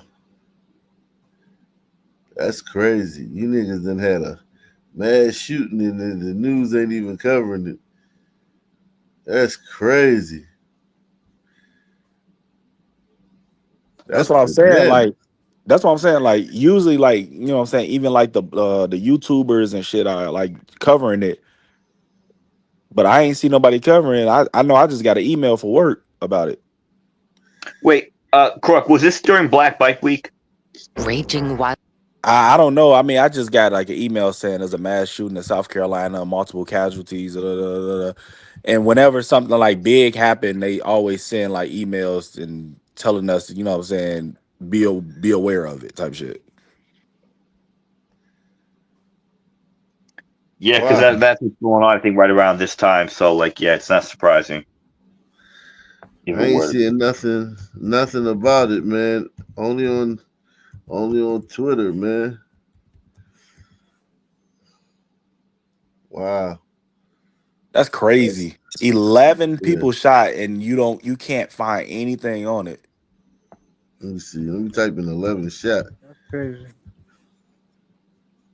That's seriously insane. All right, here go one. This ain't that. This is all Ike Medell. Man. Himself. Yeah, he can. He's more worried about his bag. I'll be 10 November. It says Horry County. Yeah, Horry County. Moly. So this is all he got on it is some posts from 517. Twitter and Facebook and shit. He can't even find no news article on that. Ike Medell. I think that's how you say it. Ickmel. Put it to the hospital. Or saying it's bike week. Yeah, it's very. All right, let's see this one. Breaking news coming in regard to a shootout that's taken place in India is covering it. Salute to Deluxe 247, aka Cal Ripken, aka the real MVP, coming through once again. Yeah, all they say is 11 people shot. 11 people shot 20 miles away from Myrtle Beach, and it's still an active situation. Wow. So let's see what this is the only news video I can find about it. Breaking news coming in regard to a shootout that's taken place in the United States. We're talking about a mass shooting incident that's being reported from the Carolina beach town. At least 11 people have been injured in South Carolina. This is an incident that took place late last night, and authorities are confirming this attack that took place in the South Carolina area, while the injured are being were rushed to the hospital, Radhika. So this is breaking news coming in regard to this mass shootout that's taken place. That's right. Unfortunate incident there, shooting occurring around 9:30 p.m. is what we are being given to understand. This happened along a largely residential stretch near the Intercoastal Waterway, which also houses a few boating businesses. So as of now, what we know is that at least 11 people have been taken to hospitals after this shootout. We're joined by Disha. Disha, any details on what exactly led to shooting? Who are the suspects? Has any information been given by the authorities yet? And what about the condition of the injured? Radhika, this is definitely a developing story, and in terms of the details, very little is known as of yet. So far, the authorities have just said that this is a mass shooting incident. However, they have said that this is believed to be an isolated incident, and they have not established any links to any possible terrorist activity. So that is what we know so far. In terms of the condition of the 11 people who were rushed to the hospital after this mass shooting event, a little is known regarding the condition of their life as of yet, but they are saying that so far the situation is under control. The police has said that so far there is no risk to the community at this time, and they have just rushed 11 individuals who are believed to have been injured in this incident to the nearby hospitals. And in terms of the broader context of this story, really, the fact that this just comes roughly days after a brutal shooting as well in Washington, D.C., where 2 Israeli embassy workers were also tragically killed. And it really highlights the epidemic of gun violence that has been growing in the U.S. over the past couple of years. And so far, in terms of the details, as I mentioned, it's an isolated event is what the police department is saying, and very little is known as to who could be some of the possible suspects. They have not yet revealed any details on the possible suspects, so that is some details that are yet to be seen, but a developing story, and we'll keep bringing you the latest. Great job, man. At least they covering it, man. At least they covered it. So they say chaos in LA. Turning now to a mob of people rampaging through downtown LA, tagging police cars and vandalizing metro trains. Takeout News reporter Lauren Posen is downtown with the video and the damage left behind. There's a lot of damage, and while it may look like this is a deserted strip mall, it's not. There's businesses here, and nearly every single business you're looking at has freshly tagged graffiti right on it. And so while this is where it all ended, it actually started right across the street from where we are. Pure mayhem in downtown Los Angeles. A huge mob of people started tagging whatever and wherever they could Saturday night on Trinity Avenue near Washington Boulevard. Watch as a group begins spray painting 2 Metro trains. Metro says around 50 people blocked the train's path, tagging not only the outside but the inside of one of the trains too. A patrol car was also hit as the officer tried to drive away. A person who witnessed the chaos says it happened right after LAPD shut down a rooftop event. There was a show by Dead City Punk, and there was easily over like 3,000 people there. And we were on top of a parking lot. So what ended up happening is that it got too crazy, it got too crowded. One person at the show shared this video that shows what he's talking about. There was people with hairsprays, and then they had like a lighter, so it was kind of like a flamethrower basically. LAPD showed up in riot gear and declared an unlawful assembly, but the crowd didn't back down. The reason why the cops started pushing forward is because people were messing with the cops. They were antagonizing them. They threw fireworks at them. They were throwing water bottles, beer cans, anything you can think of. They were throwing stuff. Witnesses say police fired rubber bullets at the crowd, which eventually cleared out. People who were there admit it. This looks like whites and Hispanics wilding, right? Mostly Hispanics by the look of it, but I don't know. You think so? Yeah. Yeah, probably so, yeah. I mean, it's downtown LA, right? Yeah, Yeah, so yeah. I would say it's Hispanic since it's downtown Yeah. LA. I saw a couple gliders in there. I'm not letting y'all off the hook, man. Y'all supposed to know better. Y'all You gliders always trying to escape the smoke, man. Yeah. Those gliders are like South American mixed in. There ain't no like Anglo-Saxon gliders in there. Yo, but Man, where I see you the Tempe, man. where the rooftop Koreans when you need them? Yeah, but Police new and guy's riot right. gear. There are a lot of Latin Americans who are whiter in complexion, so that could be that. Think so, Locke? I mean, you either glad or you not. Like, I mean, if you speak Spanish and you're a fucking glider, you're a glider who speaks Spanish. I Yeah, mean, now don't get me wrong. Culturally, you may be a Latino. Like Ricky Martin, he's a fucking white man. Yeah, but the vast majority, crackdown on a mob. the vast majority of people south of Texas that pour into this country, whether illegal or not, are mixed. They're not full white. They're mostly Gone out indigenous. of control near downtown Los Angeles late last night. A large group vandalized police cars, metro trains, and businesses. Welcome to the Fox 11 Weekend News. I'm Laura Diaz. Susan has the night off. The chaos left a trail of destruction. Fox 11's Christina Gonzalez live in downtown LA with what happened. Christina? Yeah, you can see some of the destruction behind us, some of the windows as they tried to break in. You'll notice that people who work in this area did not want their faces on camera when we talked to them. They say this crowd was pretty scary. Take a look. Crowds of people leaving the rooftop of an empty warehouse on Trinity Street in downtown LA. LAPD responding to what they describe as an unpermitted music event that quickly escalated. Fireworks lit on the street as the crowd moved on to Washington Boulevard. With LAPD tactical. Could you imagine if they did this to a black, function? It would be hell to pay. They would like shooting rubber bullets and all that shit. Certain shit you can't do to black people anymore. Yeah, we like super like privileged and like it's Yeah. crazy. Like when it comes to law enforcement, they gotta really put on like the kid gloves.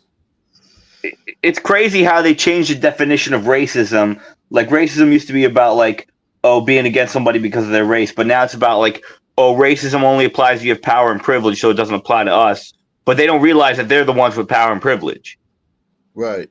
They changed the definition so it wouldn't apply to them, but they don't realize it still applies to them because they're the ones with power and privilege.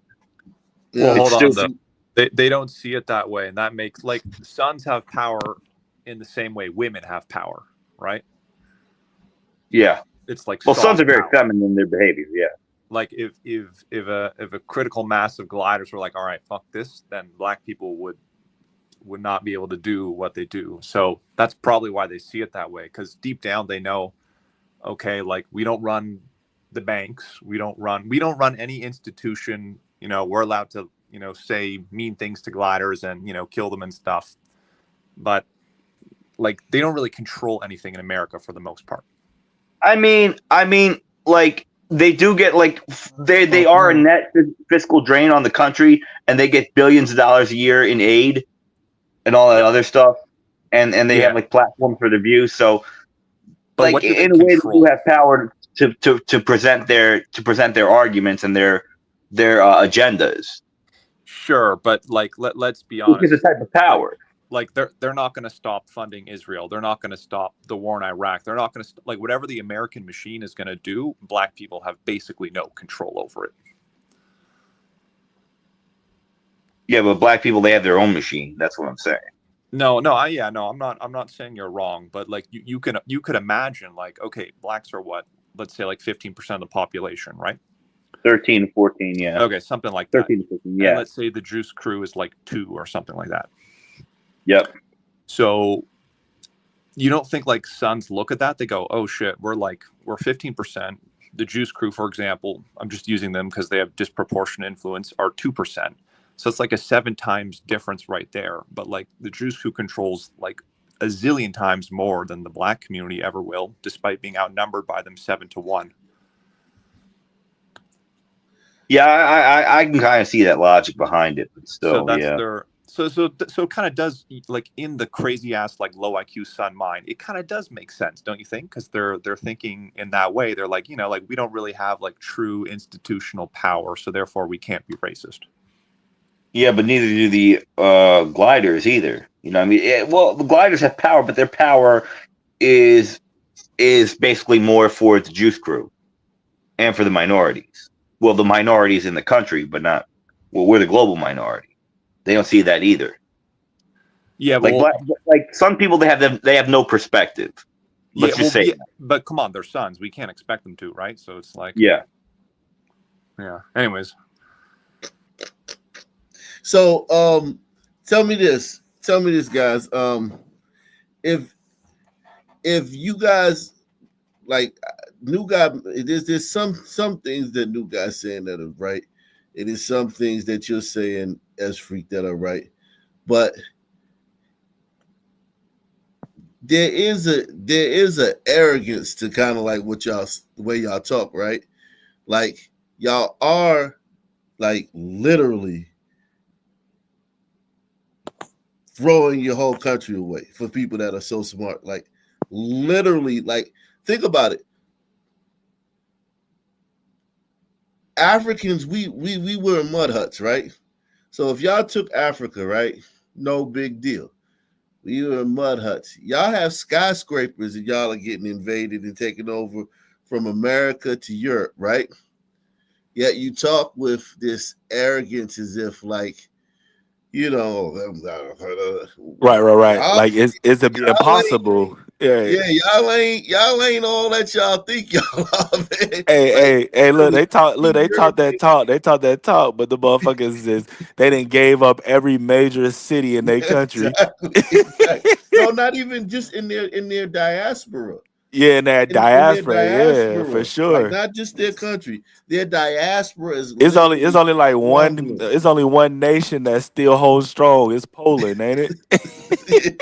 Well, and it's hold like on, they though. sitting here talking about like, well, sons, you can't expect them from. Hold on. That's why I use the term soft power though, and I compared it to women. You guys just aren't getting it. Like, no, I completely understand. Understand it too, but you're comparing us to women, but y'all got taken over in every part, in everything, like everything. In the same way that women have, despite being smaller and not as physically strong. That's the you're not getting what I'm saying. That's But let me just say this, guys. The reason. You got. I 1,000% understand what you're saying. We're getting cucked by sons in the same way that men get cucked by women. By everybody. We're not getting cucked by sons, new guy. We're getting cucked by Juice Crew and also by our women. Like I've said this before. If we didn't give glider women the right to vote, none of this shit would have been happening. We understand all that, but at the end of the day, like we're losing a soft power battle in the same way that men lose a soft power battle to women. Hold on. Hold on, Esri. new guy. Yeah. Yes, I completely 1000% understand what you're saying. Okay.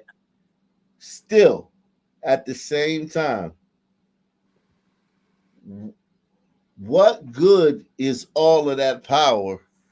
What good is all of that if, like, you can't stop the things that like are gonna ruin it, right? Like, so, like, yes, you have fighter jets refueling and at 40,000 feet. Right. That's the point. 100%. That's why I'm pointing it out. Like, we're literally getting cucked. That's the whole point.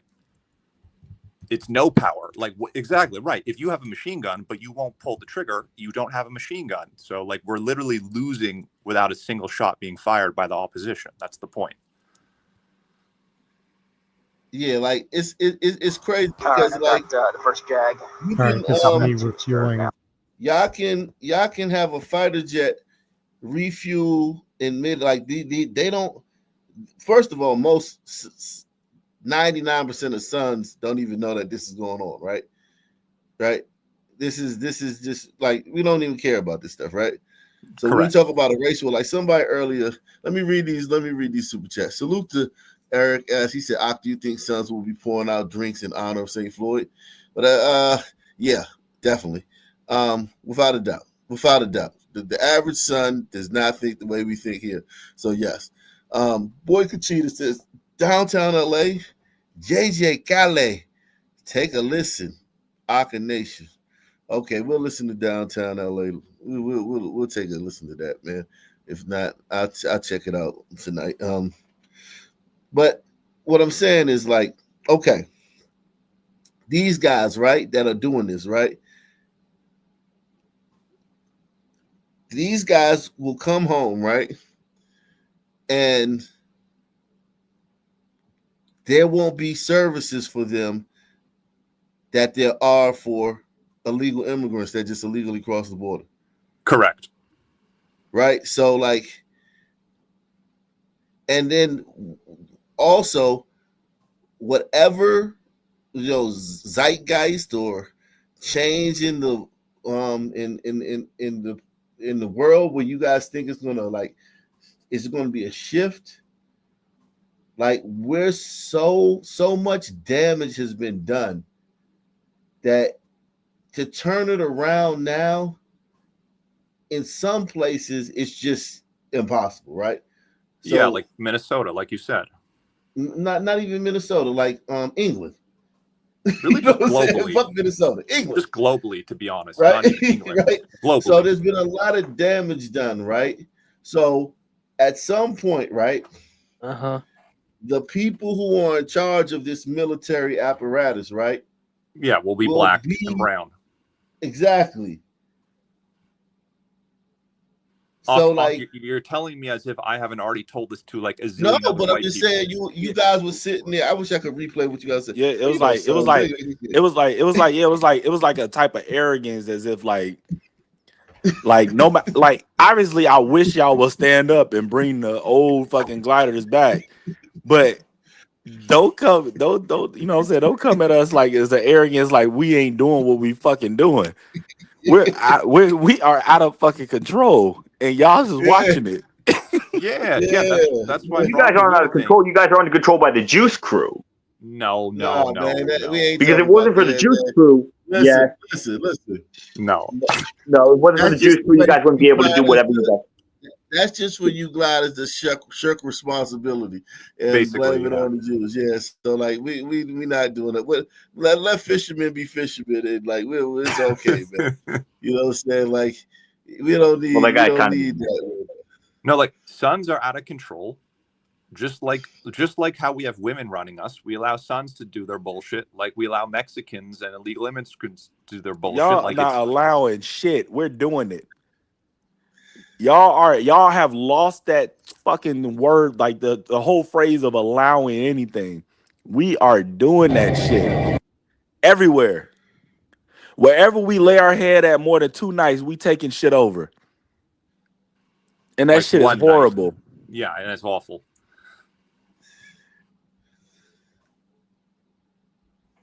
Yeah, man. And listen, man.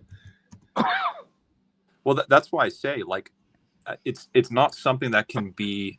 You can't run away from it for forever. Like, at some point, you will be forced as a glider to contend with it. Even your most liberal glider will have to contend with it. Yeah, like I mean, I just sit here and think about things like steel, right? Okay. Like something that we rarely see because it's behind drywall, it's under, it's under tiles, it's under, floorboards.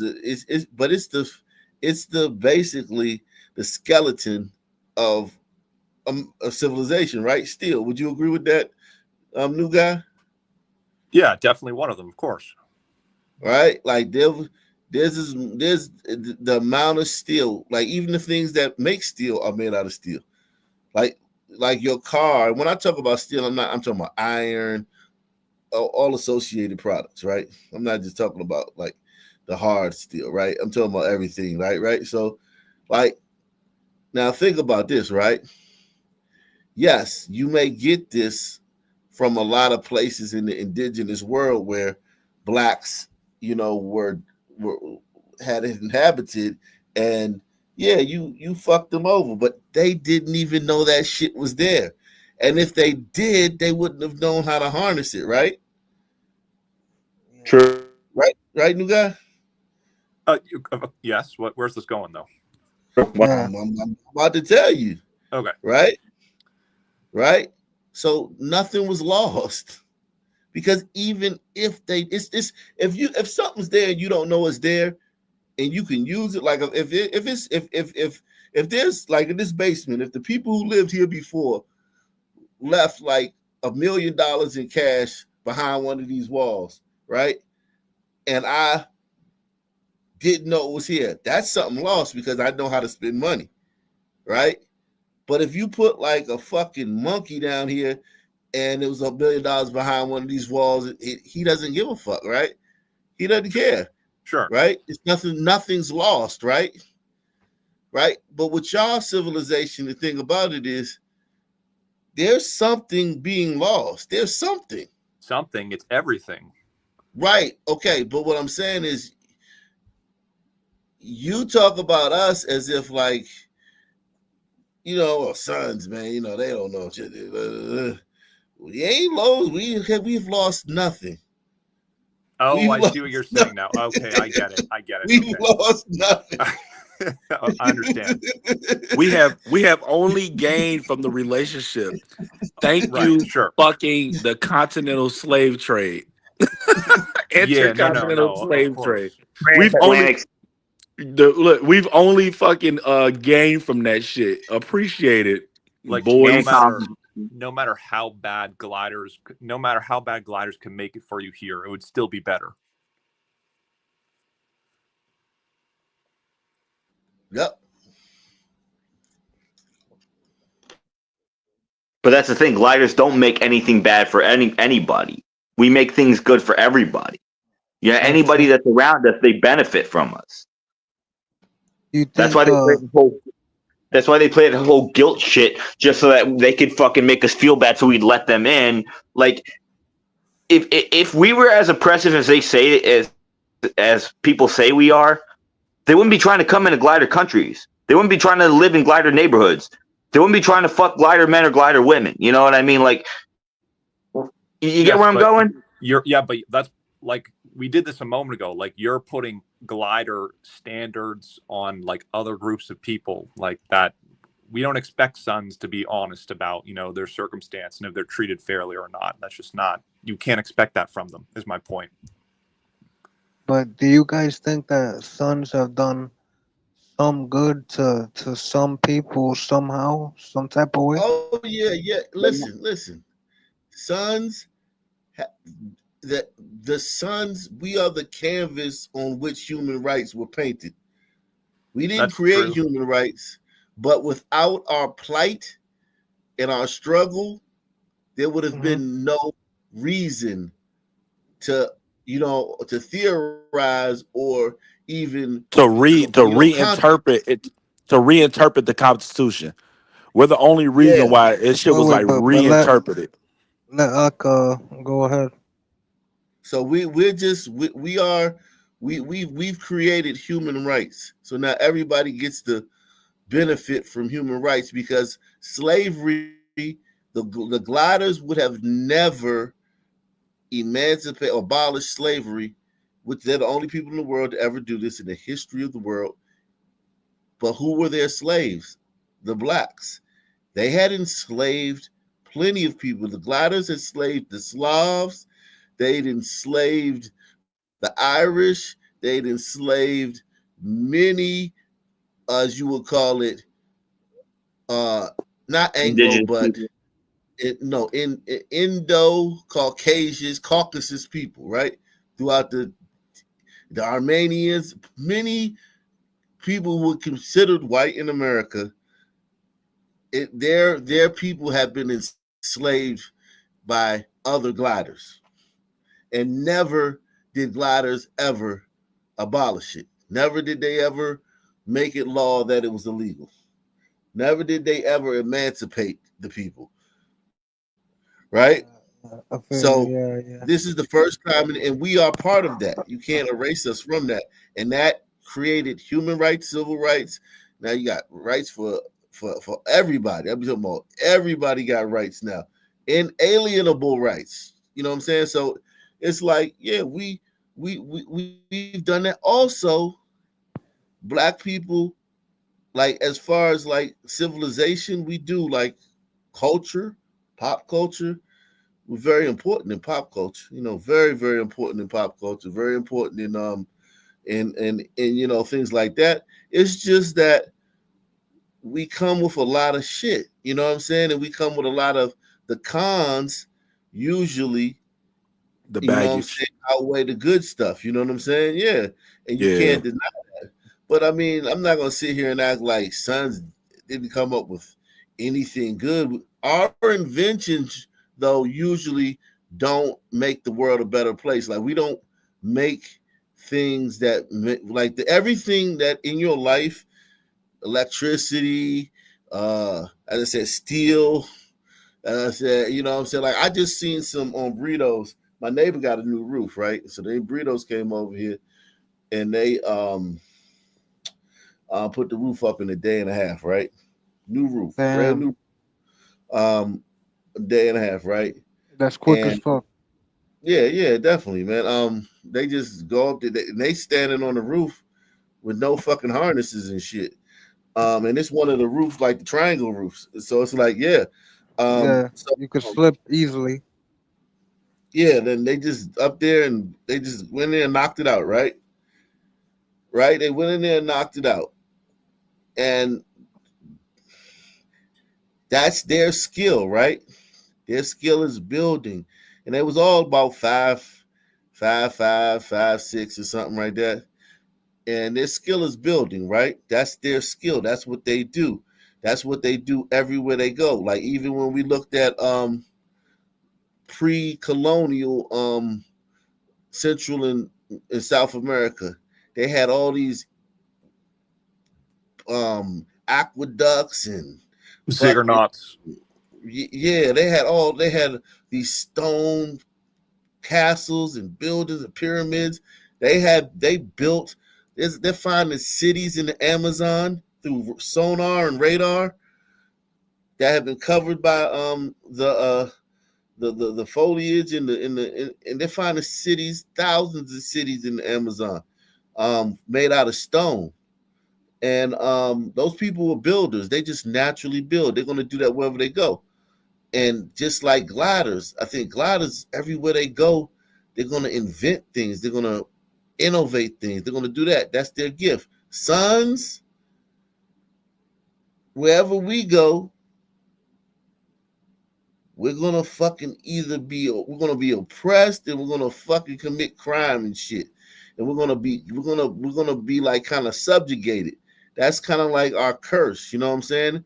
Like we just always get subjugated and we always like are very violent. You know what I'm saying? I And mean, that's So what we it's we we jazz things up though. You can't say yeah, that. We do yeah, jazz things up. So we do jazz things up, but at the end of the day, sons get subjugated everywhere, right? Yeah, At for the sure. end of the day, they get subjugated everywhere. And when I say subjugated, I'm talking about like they find their way to be the, like, for instance, look at the drug trade, right? You very familiar with this, Crook County, especially being in Chicago. Look at the levels in the drug trade, right? Look at the importation of it when it comes in to the country. That's not a lot of niggas involved. Look at it when No. look at it when it's at the kilo level, right? When it's in the package and it's kilo. The son really don't get involved until it's broken down to ounces. Yeah, because it goes powerful, either say cartel or glider, and then it breaks down to like street level Hispanic, most likely Mexican, and then it comes to us. Right, the hand to hand stuff, right? So we I mean, find yeah, our but we way. got some big time ones, but they still not the main guy. Exactly, right? So we find our way to the grunt work, to the last line of defense, or the basis level of everything, right? And who Can I ask brags you about the drug game more than us, right? We brag about the drug game, and we're at the base level of it, man.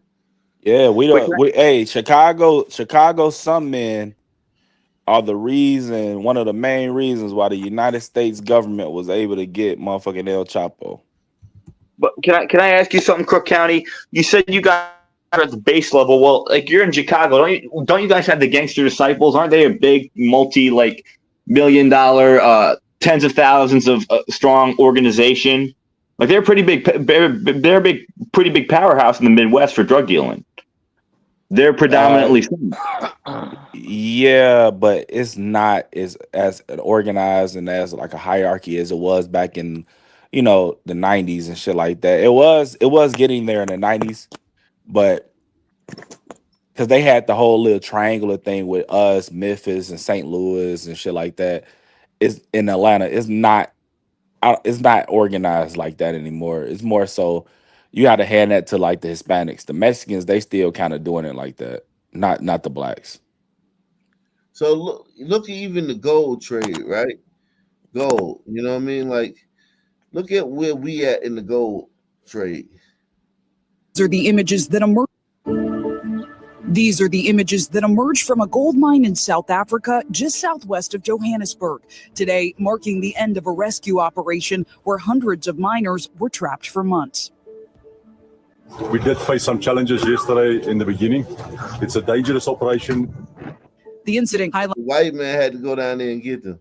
highlighting the growth of illegal gold mining in Africa and revealing the dark side of the gold boom. What we have found is that more than 435 tons of gold was smuggled out of Africa in 2022. While the vast majority of the world's gold comes from large mining companies, gold is also a source of income for millions of small artisanal miners, a source of revenue for many African governments, and the cause of human rights violations and environmental degradation.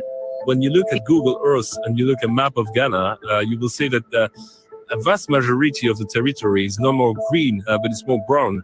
So in terms of pollution, not only on the different river, but also for the farming. We traveled to Ghana, West Africa last year for a first-hand look at the gold sector. So it's around 6 p.m. in the evening, and we're heading up a pretty massive hill to try and get a first-hand look at one of these mines to see their environmental impact. More than 60% of Ghana's freshwater sources are contaminated by chemicals and toxins from illegal gold mining. Small-scale miners dig shallow holes across acres of land near bodies of water without refilling holes after the gold is extracted. Mercury, often used to extract gold, can leak into the water. And because it's a cash-driven industry, it's difficult to regulate. Participants are, in some cases, dependent on criminal organizations and may inadvertently contribute to terror financing, money laundering, sanctions evasion, or human rights and labor rights abuses. undeclared gold is very problematic for several reasons. One, of course, is because no tax can be collected on it. And undeclared gold is also gold on which no control were made, which means that there is a high risk that this gold has been produced in violation of human rights or the environment. The top gold producers are China, Russia, Australia, Canada, the US, and Ghana. Dubai, sometimes referred to as the City of Gold, also plays a critical role and is home to more than 20 gold refineries and 7,000 traders in precious metals and stones. If you want to avoid having gold from the DRC linked to conflict, or I don't know, in Sudan or for Mali or for Zimbabwe, the majority of this illegal gold is exported to the UAE. And from the UAE, a large part of it is also exported to Switzerland. See, they don't even, you know what I'm saying? You got little kids down in mines, and the shit goes to the Arabs, and then the Arabs sell it to the fucking whites. Yeah, so like you can, yeah, so remember what I was saying a moment ago? Like think in the mind of an average Black American, and they look at this little infograph they have in front of us here. You can see why they would think like, all right, we can't be racist because we really have no fucking power. Right. Like I we mean, I understand that. I thoroughly understand that point. I really do. Yeah. It's kind of like a subconscious thing. It's less than a conscious thing.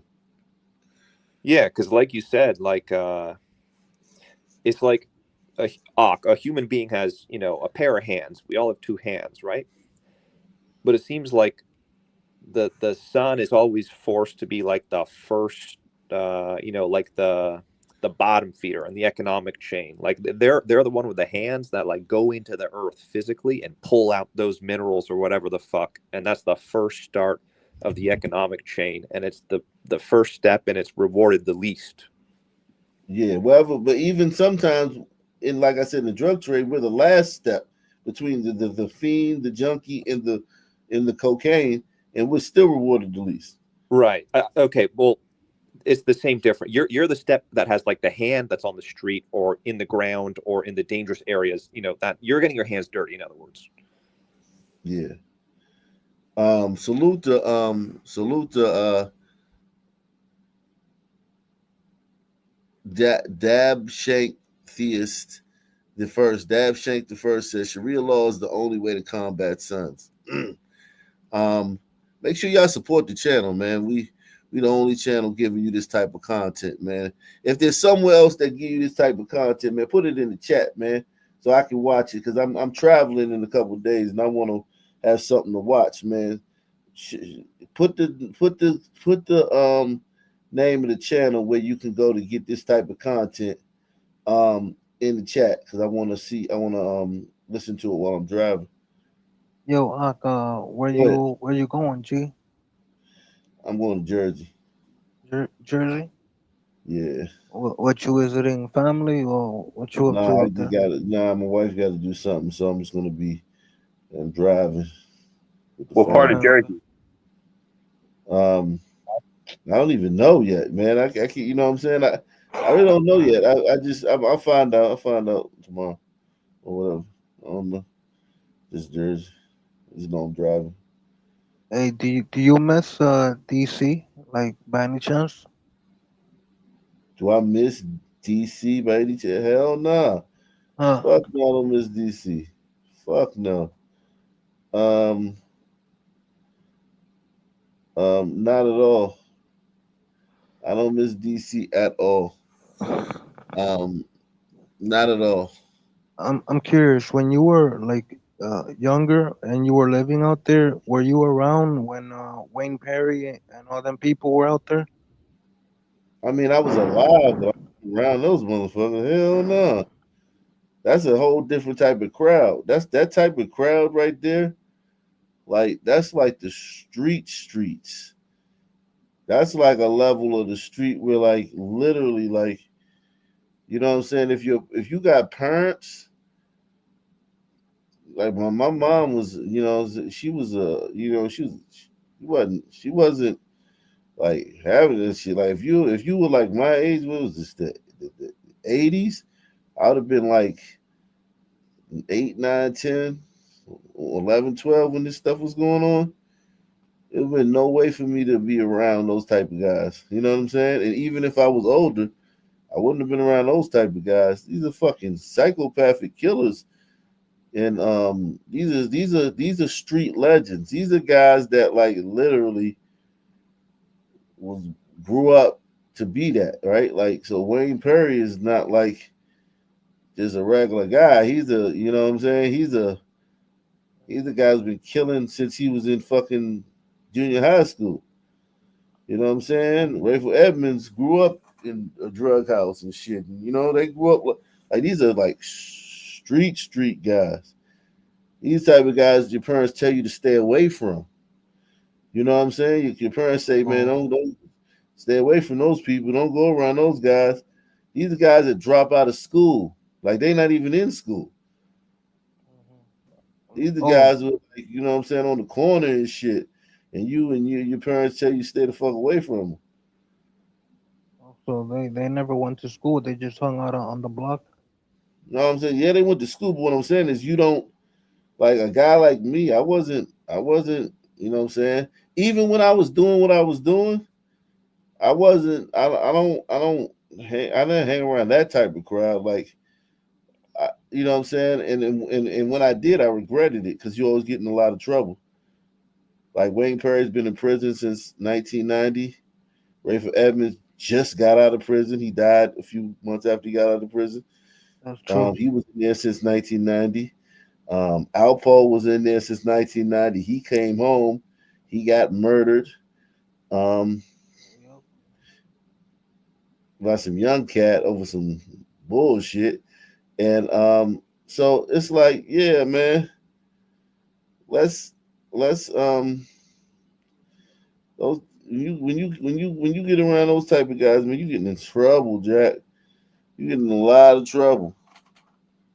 And then they're gonna use you and take advantage of you and shit, or fuck you over and shit. That shit is being around that type of crowd. It's only good like when you can tell the story. Like you can go on Vlad like 30 years later and tell your story.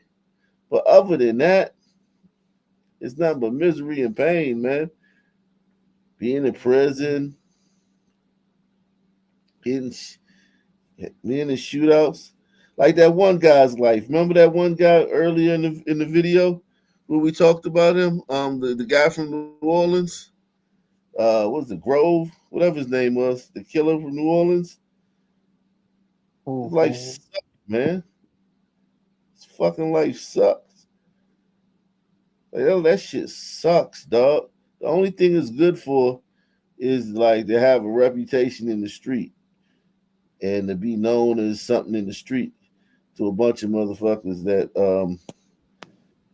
you know, either gonna end up telling on you or even gonna end up backstabbing you. Street life is way overrated, man. Yeah, Way hell yeah, bro. overrated. Yeah, because yeah, you might be known on the street and feared and whatever, but when you get locked up, all that fear and all that notoriety goes away because now you're just a number. Yeah, and none of that stuff counts in prison. Like you go to prison, those guys don't care who you were on the street. They don't care how many people Yeah, you shot on the street. What does it yeah, matter? I heard about that. It doesn't matter. And and it's just like, yo, I know some real street cats, don't get me wrong.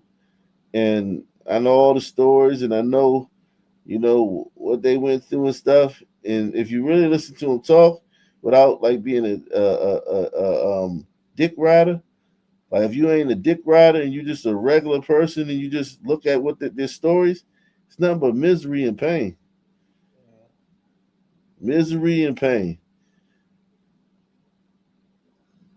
Like a motherfucker might say, yeah, man, I did 4 years for this. Like, yeah, but in 4 years is every day that motherfucker was in prison. And they had me in the hole for like 2 years. Like, nigga, you was in solitary confinement for 2 years? Like in a cell by yourself for 2 fucking years? Huh? What the fuck?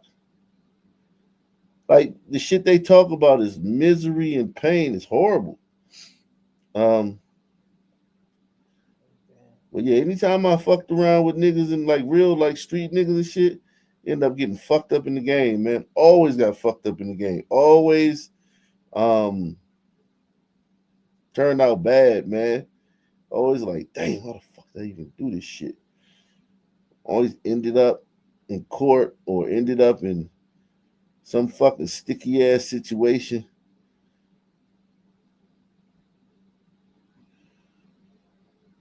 I usually try to stay to myself. I ain't gonna lie to you, man. I usually try to stay to myself, man. I try to. I try to stay to myself as much as possible, man. But sometimes, you know, like you just, you know, you meet people, you got friends, especially when you selling weed and shit. Like I did, I sold weed for like 10, 15 years, man. I'm always meeting people, you know, and always you know, just, you know, moving in different circles because of that. But as much as I could, I try to stay away from niggas, man. Niggas bring you trouble, man. Bring you problems. Bring you problems. A lot of fucking problems, man. A lot of fucking problems. Better all stand to your fucking self.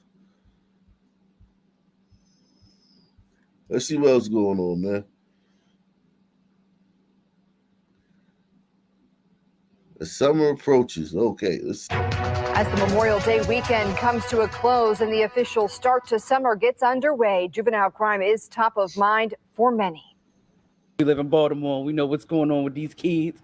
Even when I be coming or I see a group of kids now, if I'm at the gas station or the store, I go somewhere else because you just don't know what they're going to do. Wow. Sister across the street when she sees something, man. As the Memorial Day weekend comes to a close and the official start to summer gets underway, juvenile crime is top of mind for many. We live in Baltimore. We know what's going on with these kids. Even when I be coming or I see a group of kids now, if I'm at the gas station or the store, I go somewhere else because you just don't know what they're going to do. Good evening and thanks for joining us. I'm Maxine Stryker. Vox 45's Vincent Hill spoke with residents about their concerns tonight. Vincent. Well, Maxine, over the last week, we've reported on some pretty serious and even violent crimes involving juveniles, and now residents want to know when their voices will be heard when it comes to juvenile crime. It's sad, but it's unfortunate, but it's something that Pool cats in the that back. everyone needs to like just be aware of. It's an unfortunate issue many residents deal with more times than not. Kids these days are just unruly. Last Monday, police arresting a 15-year-old for robbing Thank and you. kidnapping a 12-year-old in East Baltimore. The You're teen welcome. on an ankle monitor at the time of the crime. Home monitoring, and the kids are still going out there committing crimes. I don't see the point of a home monitor. That same day, police say a 15-year-old shot a 16-year-old in East Baltimore. It's crazy. Like, they just don't care. Like you say, no regards for human life. With summer just around the corner, many feel the worst of juvenile crime is yet to come. Of course it's going to get worse. It's going to get hella worse. Pointing to little or no consequences for juvenile offenders. Had him mother pick them up and go out and do the same thing. They know these days that they don't have like any repercussions. Meanwhile, Baltimore police telling Fox 45 about their plan to keep residents safe. Listen to the shit people saying. Like they saying literally the same things we say now. You know what I mean? Mhm. Like literally the same thing. But they look at it, they probably wouldn't see it as that. You know what I'm saying? Yeah, they're 95% of sons in these street interviews will immediately reject the DNA pill. Yeah. But I don't even think they realize that they're saying like, yo, like these motherfuckers are out of control.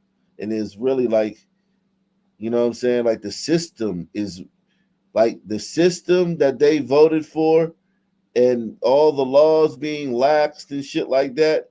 They're speaking against that. I don't even think they realize they're speaking against that. Yeah. Most of the time, they don't know what the hell they're saying. Like, you know, they really don't. They just say things to say things. But do you think they would ever admit that DNA is the problem? No, hell no, no, fuck no. I mean that's way like listen. I'm just trying to get them to like we got to do baby stuff. That's way down the line. But I think they know that like wow these kids they carjack somebody. The police get behind them. They take the police on a car chase through multiple counties, crash the car, wrap it around a lamppost, get out, run. Police chase them on foot, apprehend them without killing them, which was something we were told that happened all the time. Take them to the precinct, and their parents come pick them up, or their mama comes and picks them up and takes them home. And that's the end of it. And then they come out the next day and they're doing the same shit again. These people they weren't there a few years ago. They couldn't even comprehend that. Remember? Yeah. Well, isn't that because like sons are just voting essentially on like racial lines, so they don't it's just among racial lines, and you don't really who cares if it's leading Right. to No, I 1,000% agree. But what I'm saying is that there got to be a realization of certain things before you can, you know what I mean? Like before you can realize, that your homeboy ain't shit. You got to start seeing his behavior. I'd be like, oh shit, that nigga did laugh when I fucking, you know what I'm saying? When I lost that bet at the casino, that nigga was laughing like shit with the other dudes and shit. You know what I'm saying? Like you gotta see, you gotta at least realize shit. You can't be blind to shit, before you say, oh, I'm gonna cut this nigga off. You know what I'm saying? yeah. So yeah, I hear you. So basically you're saying like there's like perhaps a little mini light bulb moment here, a little teeny tiny one. Yes, teeny tiny one, but it's so obvious and it's frustrating that it took them this long to get there. Right. Well, yeah, of course. No, that like when sons, say these things on these street interviews, of course they have no sense of like, hey, what do gliders think when they hear us say these things? They don't think of like other races, right? No. Can I say this right now? I don't think sons will ever accept the DNA argument because they're too narcissistic and too prideful. They'll never accept it. What do you think, Crook County? What do you think, Ak? You think I'm right? Wait, you're saying that no matter what, they will never ever accept that DNA is the root cause of all these issues. A couple sons, a minority of sons will, but the average son won't because, like I said, they're too narcissistic, they're too prideful. It's not in their nature to think that oh, we're less than everybody else. They're not going to do it. Well, hold on. Let's say those things are not true though. Let's say they're not narcissists, for example. Let's just say they're just normal people otherwise that have a low IQ. If that were the case, you still kind of just can't really expect them to acknowledge this like IQ gap, because if sons did acknowledge that, that would basically, shatter everything we've done since the civil rights movement, right? I mean, like if we have two groups and one of them is so cognitively limited, and even they admit that, like you can't expect a group to do that, because then you can justify taking away their rights and everything else that would flow from that, in the same way that like we don't let kids that are of a certain age vote or drive or shit like that. So it's just not like a reasonable expectation. That's what I'm saying. But like it doesn't have to be driven That's by what I'm saying. Like, that's why point. sons will never accept that. Because that's very true what you said. What you said is actually more true than what I said, but there is that the egotistical aspect, which is very prevalent in the son mind. Sure. But you're right. No, like if we, no one will deny that. Of course not. This is Ock Nation. Yeah.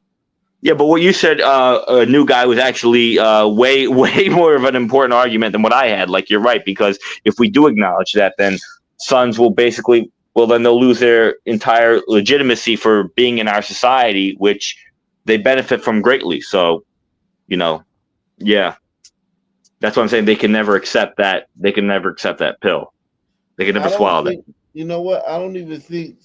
I don't agree with that part. That sons would forfeit, like be like, oh well, we don't deserve to be in white society because we're not as smart. I don't think so. I No, think I you're think right. I Hawk don't is think right. But that, like, no, I'm not saying that sons would then all of a sudden voluntarily jump in a fucking kayak and travel back to Africa. What I'm saying is that just in the son's self-interest, it would be a bad idea to commit to the DNA argument because now you're giving ammo to your racial opposition. Yeah, Exactly. I still think though that the DNA the DNA thing is going to always be hard for sons to digest. Yes, because it makes us look bad, and no one wants to look bad and things like that. But also, like, just think about like per capita, right? How hard it is for sons to just understand per capita, right? Maybe a lot of sons don't fundamentally understand DNA, like, because you have to think about it. Like, it's kind of like, yo, okay, so what is DNA? Um, DNA means that it's you're born, or the theory of DNA is IQ, right? So let's say IQ. What is IQ? IQ is your intelligence quotient, your ability to solve problems, your ability to, recognize sequences, your ability to da da da da da da. Think abstractly. Yeah. What son can, think abstract? What son can explain that? What a lot of gliders on the street, probably, if you did a man on the street, would struggle to even explain what it is, right? Like, so you're saying you got to get sons to understand like what IQ is, what DNA is, and the majority of people of any race don't understand those principles. But Yeah, you're sons, right. but sons, even if you did a campaign to educate everyone about DNA, who would be the people that would be at the least understanding of it? Yeah, sons, for the same reason they would be the least understanding of anything you could possibly try to educate Right, on. right. So it's like, even if I don't even think sons could even would even be able to grasp that in mass, right? In mass, right? So the ones who would understand it, they would be like the gatekeepers. They would be like you know what I'm saying? Yeah, the Glenn Lowrys.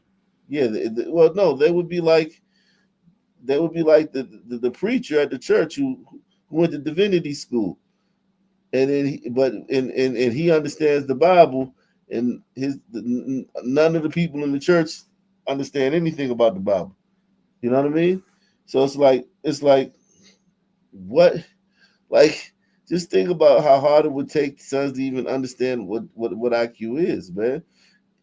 It's just I just think that we're so far away from that to where we even talking about sons grasping that one. I think that we're like 100 years away from that, man, if not more. Well, It's not even on the table. Like, when I talk about DNA, I'm not like hoping that sons figure it out. I'm just thinking that certain sons will understand it. I'm not thinking, in no way am I thinking that the majority of sons are going to understand what DNA or IQ is. I mean, not only that, among the among the American intelligentsia, even if taboo things like IQ gaps are accepted, I'm not even sure a majority of people that even do accept it even acknowledge that it's significant and that it really plays a role in explaining the differences in outcomes. They might just think of it like, oh yeah, maybe sons score on average, that's a keyword, I don't know, 5 points lower than whites. But, you know, what does it really mean? It's probably just like an artifact because, you know, they don't have a dad in the home, blah, blah, blah. Like, I don't even think people who really, Yeah, like, most people just have no fucking clue. they'll say that the schools don't have enough funding That's right. or something like that. Yeah, Yeah, definitely. like, let's say we Or break it down. they say some other shit like they'll say like the tests are culturally biased or something. That's a common one Yeah, that's made. that's But what I'm like, saying. despite that, how come Asians always score higher on the test than Yeah, but whites? that don't They're even culturally fucking biased. matter. Yeah, that doesn't matter. That's That doesn't even irrelevant. fucking matter. You would never even get that far. No. Yeah, that's what I'm But saying. that's what Like, I'm saying. But that kind of turns that argument on its head. Like, Yeah, but right, it but don't. that's a white Like, you know, argument that Yeah. black people don't give a fuck about because they're black. Because arguments a lot of the times just break down across racial lines. So you just don't even mention Asian people because it doesn't even mean anything. Yeah, it don't mean anything. So like these are concepts that we wouldn't like. We and there's a beauty to that too. Think about it. Think about how unburdened you are. Remember, what's her name? Kamala tells about unburdened by what has been. Think about how unburdened white people would be if they, and how low the suicide rates in white America would be if they were unburdened like black people with a lot of shit. You know what I'm saying? Yeah, pluses and minuses. Yeah, like blacks, we just unburdened by this shit. This shit doesn't matter, man. We don't care about none of this shit. Right. And when you and when you do care about it, it's a plus for you because you get to like beat us over the head with it, right? Right. So it's like, yeah, man, no. White people have a lot on their mind. Like they have to think, like just like as Freak said, like he's yeah. Plus you can't, plus it's not true that it's cultural bias because Asians and yada yada yada. Do you understand that? Like that's a waste of time even saying that. And I'm not saying don't. I'm not trying to tell you not to say stuff, but what I'm saying is like the fact that like most gliders don't even know that they waste their time with a lot of shit. Yeah, an argument like that is something you would want to use with a liberal glider to try to convince them to move your way. That's not something you would say to a son and go, "Hey, Mr. Son, look, no, here's some evidence as to why we're actually treating you fairly and IQ tests are not, racist, blah blah." No, don't even waste your time. Yeah, no, I know that. Like I said, like I wouldn't waste my time with that. I know they're not going to accept that pill or swallow that pill. Liberal gliders probably. I don't know. I don't know if liberal gliders would be more likely to accept it or not eventually, Well, you because would have to liberal get that gliders think liberal along the glider same lines. alone too. You would have to get that liberal glider alone. You couldn't in front of people convince them because the liberal glider can't in front in a crowd, because they have the virtue signal, so they can't in front of other people say, yeah, you got a point there. So you would have to get a liberal glider alone, one on one. You know what I mean? To even get them to even engage in that conversation.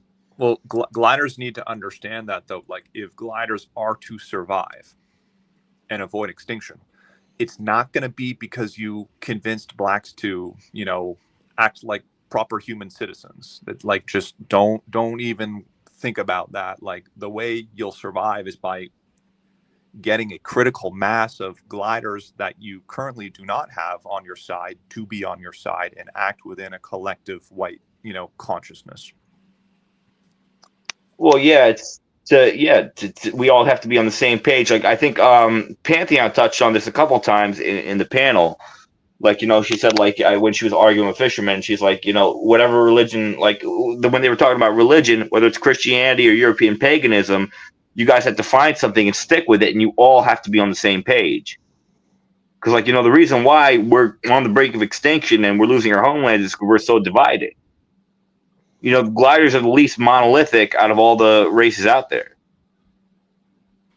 Yeah, and that's why I think Judaism, like a European analog to Judaism, would be very, very good because that is very good at externally providing what would be helpful to. Or Islam too. I mean, I'm not Islam itself, but something akin to Islam. Even Hitler said that Islam would, like the Mohammedan religion, is more compatible with where we want to be rather than Christianity. Maybe, but I think Islam is virtually incompatible with the white psyche for the most part. Well, I'm not Islam itself, but something akin to that. Like, no, yeah, I hear you. So, yeah, but whatever it is, I think it can't be Christianity because we've already tried that, and look where it got us in 2025, right? So but also time out. Christianity got you here though too. Like you're looking at Christianity like the fall of your civilization, but really all that could just be is a different interpretation of Christianity. Like, because I don't think Islam. I think Islam usually degrades society and takes it to a base level. It doesn't create. It doesn't foster invention and innovation. It kind of like it provides that unity and that strength against your enemies or against outside forces. Right, and then your unity to create a society where everybody, lives in fucking tents in the desert. But it doesn't create like Dubai is when you look at something like Dubai, you might say, "Oh, that's a Muslim." No, that's not Muslim. That's oil, which white man found a use for. And guess what? And it just so happens to be that those desert demons was living on top of the oil. If the glider didn't create the combustible engine and all this other shit, those desert demons would still be standing, fucking dancing on top of that fucking oil. So what are you talking about? It's not. I mean, like during the Middle Ages and all that stuff, like Christianity, we didn't allow our enemies to come in. We fought the Crusades and all that stuff. Can you just admit that what I just said? Do you agree with what I just said? Yeah, it's a different interpretations of Christianity. No, I'm talking about the oil that created Dubai and Kuwait. Oh yeah, absolutely. Those Arab countries, they don't produce anything; they just rely on their natural resources. Right. So, like, I mean, what are we even talking about? The end of the story. That's the end of the story. If the glider don't invent the combustible engine, those desert demons are still over there fucking in bands of hundreds or thousands fighting each other and chopping each other's heads off and worshiping fucking, you know what I'm saying? Who knows what? You know what I mean? Who knows what they be doing? Ak is saying that, look, Islam is not good, and here's an example where maybe you thought it was good, but it really is like good in this example of oil because Europeans made that oil valuable to the desert demons. I know what he's saying. I know what he's saying. Like, he's saying that Islam doesn't produce and all that other stuff, but there's certain aspects of Islam that we could take in. You know what I mean? Like he's saying, like one argument that Fisherman has against Christianity was it weakens our unity and our community in that we have to forgive our enemies, not turn the other cheek, and be very generous. He's right. Yeah, but there are also some good aspects to Christianity. Like a lot of developments happened in the Christian Western world. Yeah. So I'm saying, like, there are certain aspects we can keep from Christianity, and we can also take some aspects from other societies as well. All right, tell me this. Tell me this, right? Like early in the show, right? We talked about like how the criminal justice system wasn't meant for sons, right? I don't think it's meant for Arabs either. I don't think it's meant for other people. I think this criminal justice system, this particular one, created by gliders, was created for the glider mindset, right? For the glider, sensibility, right? Not saying that there may not be another criminal justice system made for sons and other people, right? But this particular one, right? So now you're sharing it with other people, but you've also shared Christianity with other people too. And you've allowed them to, put their spin on it too. So this is not the original glider Christianity that the countries who conquered the world followed. I agree with you. This is It's a different interpretation. Yeah, different interpretation, a different it's been through the ringer. You know, it's been through the ringer.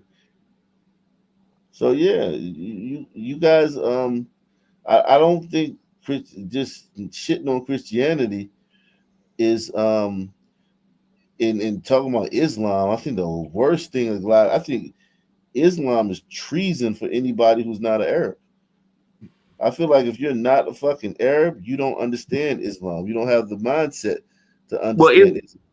Yeah, Islam was created like the Prophet Muhammad never existed. Like, there are documentaries on that. Like, I could post some in the chat tomorrow or something like that. But it was something created by the Arabs that represents who they are. Like, it was to unify them against other groups.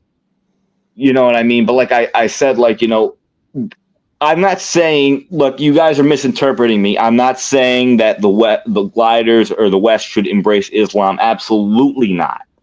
But I'm just saying, like, Islam has some things that are like, has some aspects to it, like, like how they, what was I going to say? Like how they view other people as kafirs or infidels, and they should be slaughtered. I'm not saying what we should do that, but like, I'm just trying to say that they have that cohesion and they don't tolerate their enemies. Whereas Christianity has that. Right, but I'm saying that's the only hold on.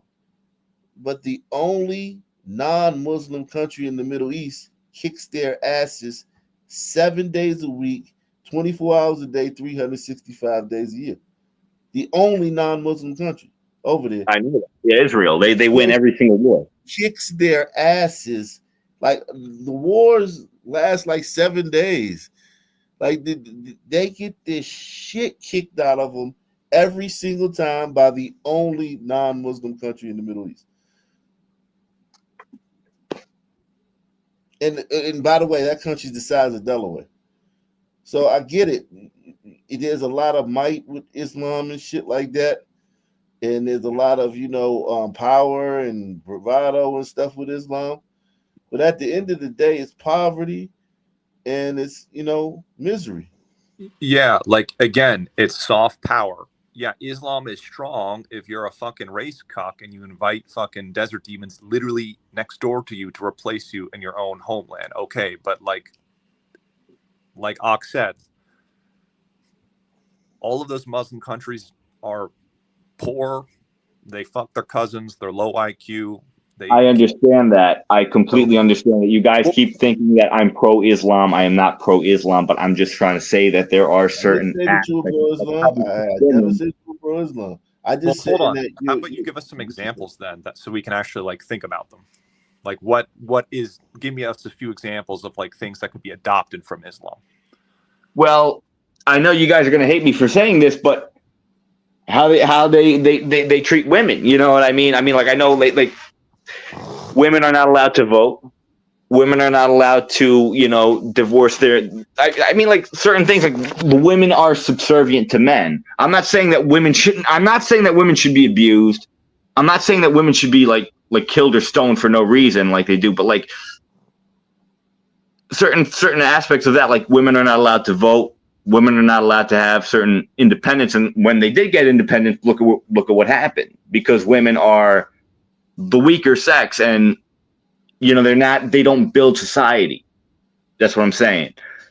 Or how Islam, they don't allow other groups or other religions to take part to what's it called, to worship in their countries. Okay, so let's just do the women part, right? Okay, right. So their interpretation of women is great, right? Until you have a daughter, right? Until you think about your mom, right? And so it's like you got to be careful with that stuff, because here's the thing, like, yeah, it's all good and dandy, you know what I'm saying? Until, you know what I'm saying, you think about your mother, or you think about your daughter. So you gotta still remember that stuff. a lot of that tough talk about this, that, and the third. I don't think you want your mom treated like that. I don't think you want your aunts treated like that. I don't think you want your daughters treated like that, because you're not a desert demon. Exactly. Only a It's desert demon with a incompatible. desert demon that makes sense to a desert demon. In his mind, that makes sense because that's his. They created that for them. Just out of curiosity, if you were to rank the 3 Abrahamic religions, how would you rank them? I would say first Christianity, the rest of them, they're shit. Okay. It's either Judaism or to me, or Islam or Judaism. But I would say Christianity is the better out of all of them. okay, to me, if you were to adopt one of the 3, I think Judaism smokes the other 2 without fucking question. There's no comparison whatsoever, because see, there's a real big problem with Christianity in that you are not centering your ethnic group of people as a unique product of God, whereas Judaism is. And so what happens is you kind of have gliders that we've lost our indigenous religions are gone, right? We don't have them anymore. And so that's the case. We have this, God that is all for universalism, and we're even commanded as Christians to evangelize. And you can see how all those things would create a system where gliders don't prioritize themselves as an ethnic bloc.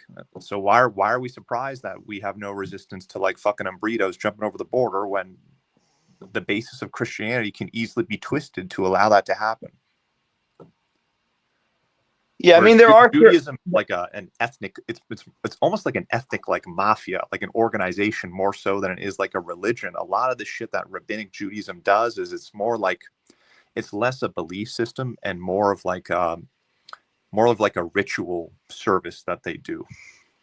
I understand that, but there are also certain Bible verses that, like, are like that say don't get walked all over on. Like, like Jesus said, don't throw your pearls before swine, lest they be trampled under let's say be trampled under their feet, and they will turn and tear you to pieces. Like, and like there are aspects of that in Christianity where it does say we should have a backbone and we shouldn't get walked all over on. You know what I mean? So it's just it's like people pick and choose what they want to. Right, but here's what you can, as a glider, here's what you can't pick and choose. At the end of the day, the fact of the matter is, the God of Judaism is not your God. It's just that you're just a cuck to the Jews. I know I sound like fisherman now, but like in all practicality, you are just like, who's that fucking black guy, Umar Johnson, who basically says a lot of dumb shit, right? But one thing that he does say that I think is correct is that like a people group has to have a God that is their God and not a universal one. Yeah, you can't worship a God that don't look like you. Yeah, and if you do worship a universal Christian God, then you can't demand that God and therefore your zeitgeist of your people group would get special protection and treatment and would be able to advocate for themselves in a racist way, or they can't really, at least biblically, could not prioritize themselves in the same way that Jews are able to using their Torah, because their Torah is just basically the Mein Kampf that's 3,000 years old for desert demons. Yeah, so let me read these super chat. Salute to Big Larry in the building. Shout out to Muramas. He says, guys, when the Muslims under the Umayyads conquered Spain, they made that area a golden age of science and wealth for hundreds of years while the Europeans lived in. That's kind of like something that is a little bit more nuanced than that, right? So like that's not the industrial age, that's not the mechanical age. That was an age of like that was a different kind of age. So they didn't bring like anything invention. They didn't bring inventions. What they brought was culture, right? Certain levels, certain things from culture, but they didn't invent anything. They didn't move society forward. Society didn't move forward until 1492. Yeah, the Inquisition. Yeah, until you got rid of them. Like you had to get rid of them and then explore the world. Like you notice, like that's 700 years. What do they call that 700 years? They got a name for it. That coincides with the Islam in Spain. The Dark Ages, I think. Or Dark Ages. Yeah.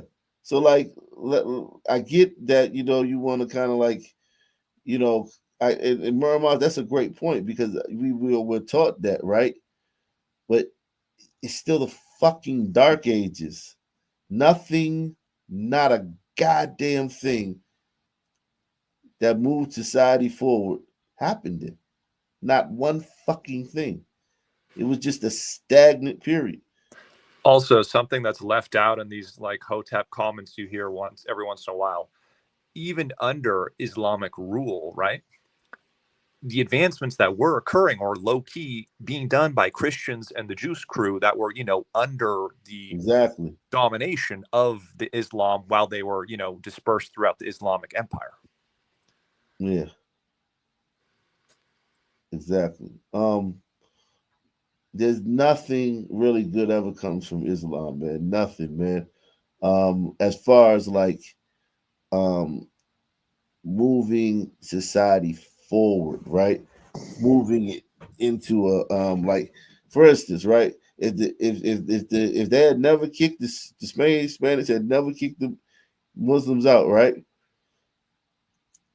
The Muslims, they had seafaring boats, right? But their style of seafaring boats, the dhow, was it called the dhow? It was it could only go short distances, right? But the seafaring boats, the sailboats that the Europeans invented, they could go great distances. They might not even have discovered the New World if if they didn't kick the fucking the Muslims out, and that was the impetus for us where we are now. Go ahead. I want to ask the new guy something. New guy, what do you think? So you're saying it seems to me that what you're saying is more in line with what Fisherman is saying, and that Christianity is a weak religion, and that I don't. Do you think it should be replaced? And if so, what do you think it should be replaced with? I mean, like I heard a lot of arguments for European paganism. Yeah, I mean, it's well. Let me put it to you this way: like, if you're gonna keep Christian religion as the moral force or the binding force for gliders, if you do that, I'm not denying that there are positives to that and good things to that. That would be better than just being atheists, right? I'm not denying that. But on the negative side, it would seem to me that you always have this kind of open door thing that makes you susceptible to universalism and multiracial societies, and it just seems that it can be hijacked easily to destroy any notion of white nationalism and white consciousness, basically. And there's no better example of that with the fucking evangelical Christian Zionist whole cabal thing. I mean, you agree that's just poison, right? Yeah. So Islam sure doesn't have that problem. Not that I'm saying Islam's a good idea, but that's what I'm saying. Like, Islam doesn't have those problems. Like, I'm not saying Islam is a great religion. It's a horrible religion. I despise it greatly. But there are certain things that, like I said, like tenets. You're saying it's tenets in Islam that you would take, but you wouldn't take those things. Yeah, exactly. Like, the old saying, a broken clock is right twice a day, I think all of those tenets, though, that you could give out from Islam, you would probably also find them in Judaism, and you'd probably find even better versions in Judaism. Because keep in mind, Islam is also a universal religion. Yeah, definitely. So, I don't know. Indonesia is the biggest Islam country in the world. Yeah, I mean, like, if so, Malaysia. like if you're a fisherman and you're just a straight up white nationalist, right? Then what does it matter how universalism would be achieved, whether it's by, you know, the peace and kindness of Jesus, or if it's by the sword of Islam? Either way, I don't want universalism. I don't want to live with other people. I just want to live in a glider society, right? So Yeah, now I'm understanding. Now I'm kind of understanding where fisherman's coming from in this yeah, whole critique of Christianity. which is why I endorse Judaism in the way that I do, and that like we all can't stand the fucking Judaism bullshit. Okay, we get that, but at the end of the day, they succeed in a way that is done by prioritizing their ethnic group, and it would seem to me that's the best game plan. So some sort of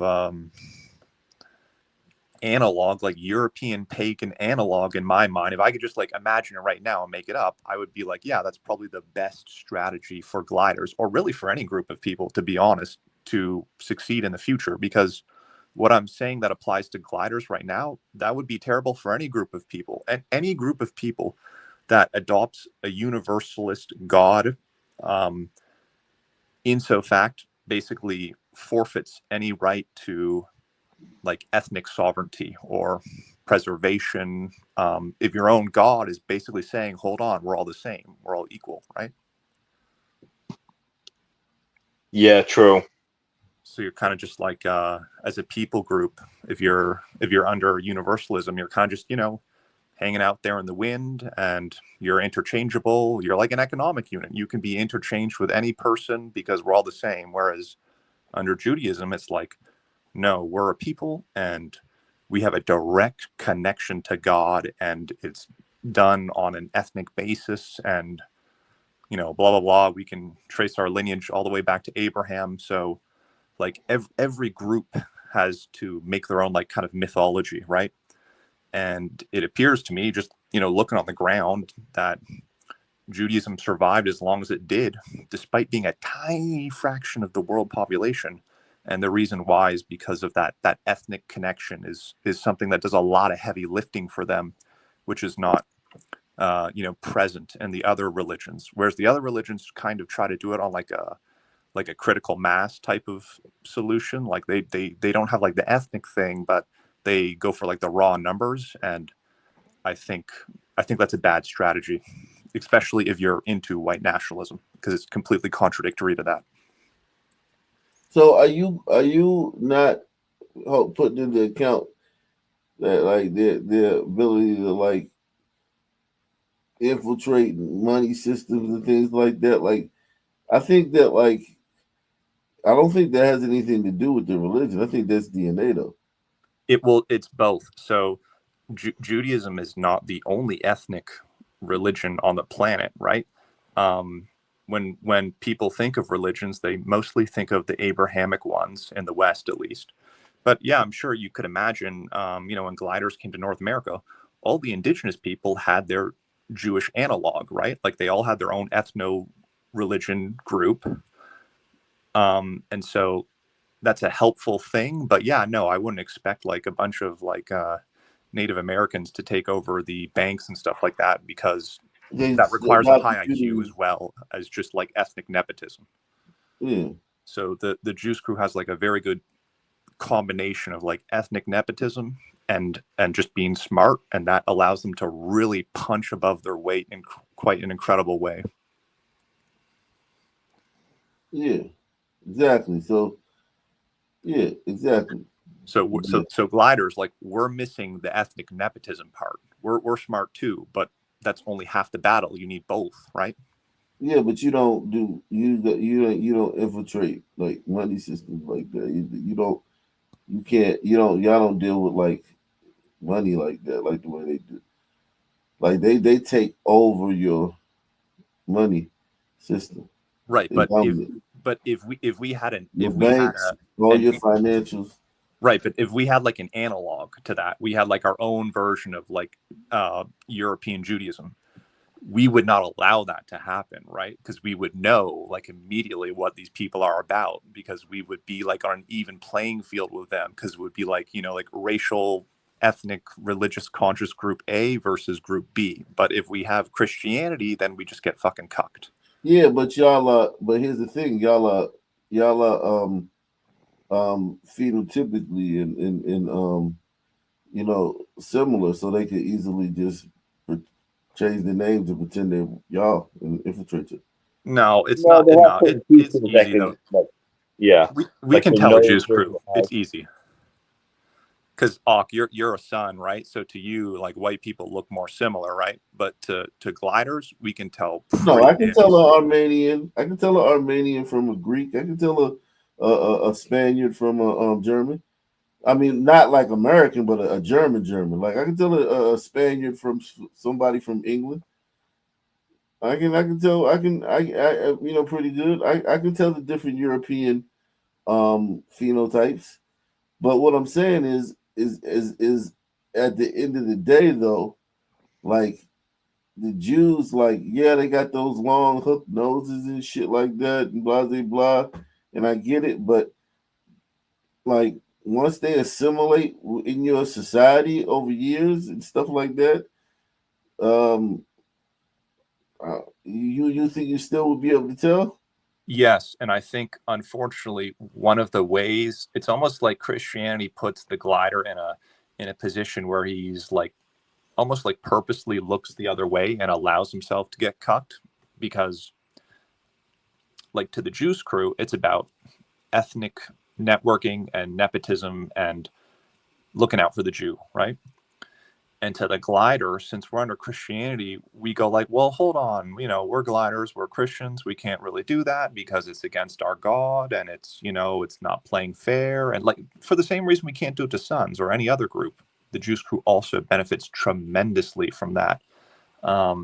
It used to not always be that way. There used to be a great deal amount of, gliders rallying around Christianity, like the Spanish Inquisition, like we just talked about. Like they kicked out the Jews crew, but currently, over the last 100 years, it seems to me that Christianity just allows us to get cucked by the Jews crew, like it's just so ridiculously obvious. I don't know why so many people pretend that it's not that way. I mean, that's how the whole like situation of Israel being created. It was originally done by Zionist Christians, right? Part of the part of the Bible is, the people of Israel are going to return to Israel, and when they Hold on do, one second. Hold on one second. Make sure y'all support the channel, man. Don't y'all like ain't this the what y'all be wanting to hear, the Jewish shit? Make sure y'all support the channel, man. When we doing things that y'all like, man, y'all gotta support the channels. Cause it's like it's hard to tell what y'all like when y'all don't support the channel. Get in the comments section. Go ahead. so yeah, what folks probably a lot of people don't understand is the whole idea of the Messiah is actually part of Judaism and Christianity, and the whole split between the two was that the Jews never accepted Jesus as the Messiah, and that's kind of how the two split thousands of years ago. But part of the Bible, part of the theological underpinning of it is that Christ came 2,000 years ago and they killed him. And he's going to come back in the future for, the day of reckoning and then like establish his, rule, his kingdom on earth. And that's going to happen at some point in the future. But part of the part of that process will involve the Jews, the Israelites, will leave the diaspora and come back to Israel. And that will be like one more step in the coming of Jesus. So I'm sure you can appreciate then how Christian Zionism played a big role in the establishment of Israel, because if you're a Christian and you think Jesus is going to come back and save the fucking world, well, in so matter of a fact, that means then that Jews have to be in Israel, like as according to like the official doctrine and theology. So if Jews are not in Israel and they're not the demographic majority there, then automatically, according to scripture, Jesus cannot return. So you can see like the big problem there, right? The big conflict of interest for someone that doesn't want their resources being spent overseas and all the bullshit that comes along with Israel just being a state, right? Yeah, definitely. So that's another key reason is where like just Christianity really, really gives you a lot of weaknesses as a glider. It really allows you to be manipulated. And of course, like Zionists understand this and that's kind of why you have like this unholy alliance between Zionist Jews and Christians that like, run the neoconservative movement and like guys like Billy Crystal and like all those motherfuckers. So yeah, that's why like both parties, the Democratic and Republican Party, both of them are completely Zionist parties and have always been that way. That's why like Israel seems to be like the one thing that like always, gets what it wants. Well, but don't you think that it's like more so than just that? It's like, yo, they are oasis in the desert, man. Like at the end of the day, man, like some of the shit they get from America is because they the fucking only fucking people like that are fucking like halfway normal in that region of the world. Yeah, it's like a perfect storm, right? There's like a zillion of these like little probabilities that all kind of like landed on the right way to, create it. Yeah. It's not just like think about it. Like if you're America and you're the world power, right? It's almost literally like a godsend. Like, could you imagine that region of the world without Israel? Yeah, I mean, it would just be a hellhole, but I think many Americans these days don't really see like if Fisherman was here, he would like flip out on you right now. He'd be like, "Oh, there is no benefit, blah blah blah." And I think a lot of Americans are starting to feel that way, that there's just no benefit to this relationship. Well, then we got to take over Israel. America has to take over Israel. So you can't give it to them. If you give it back to the Arabs, then you like back in the Stone Age over there. Yeah, no, or at the very least, like first thing would happen is they would enact Sharia law. Then fucking all the fucking buildings, the skyscrapers, they start looting the skyscrapers for materials and shit, and the fucking plumbing and the fucking copper and all that. They degrade that place in 50 years. And then they go after Dubai and Kuwait. You'd have to fucking protect. Like you're gonna end up back over there trying to protect, trying to get a satellite country over there. Anyway, and you already got one, Israel. Yeah, I mean, if Israel disappeared, like fuck, that satellite country might become Saudi Arabia. It might even become Saudi Arabia or like the UAE or something. New guy, hold on. Jimmy Fields is in the back. Well, you really fucked, right? The Saudi Arabia ain't Saudi Arabia. Those are desert demons. They're not. Even though you try to say Jews ain't, Jews are still like Europeans and shit. Yeah, halfway normal. Well, I think in Saudi Arabia, like, I would imagine the people that run that society, I mean, they kind of almost admit this, that like they're in some ways even like afraid of like segments of their own population, because Saudi Arabia practices Wahhabism, I think, which is the most like craziest fucking like Muhammad, like desert demon version of Islam, and and it's kind of run like a kingdom, like a monarchy, right? Like you think all those like top guys at Saudi Arabia are like true practicing Muslims with all that fucking money? No, come on, they're flying over girls all the time to do like the porta potty on them and shit. Right. Like right. That's what I'm saying. Like they're only they want Muslim for thee, not me. You know what I'm saying? Islam for me. Yeah. Yeah, that's why I'm saying then. So you're right, and so that's why I'm saying then that would probably make them like the next satellite, if not for Israel, in a way that you couldn't make a satellite out of like Pakistan, for example, because like the nation is truly run by fucking like radical Islamists that are no different from the general population. Right. And it's like, yo, just think about the oil, that the country relies on. I mean, we rely on that oil, man. And it's an ugly game, man. Things got to be done, man. And and sometimes you gotta get in bed. It's just kind of like how the government when they take a mobster to trial, man. And then they gotta fucking put another mobster on the stand to testify against him. That mobster that states evidence, he might be a fucking psychopath. He might be a fucking, one of the worst people to ever fucking live. But you gotta fucking play ball with him because you want the other mobster, that the top mobster. You know? Sometimes things have to be done, man. It's a dirty game. I prefer like the like just the isolationist method seems to me the best way to run. Is like, could we agree on this? Take China, right? They're like a completely isolationist country. They're a complete ethno-state. Let's say they were to like actually like revamp their economy and like make it work fucking properly.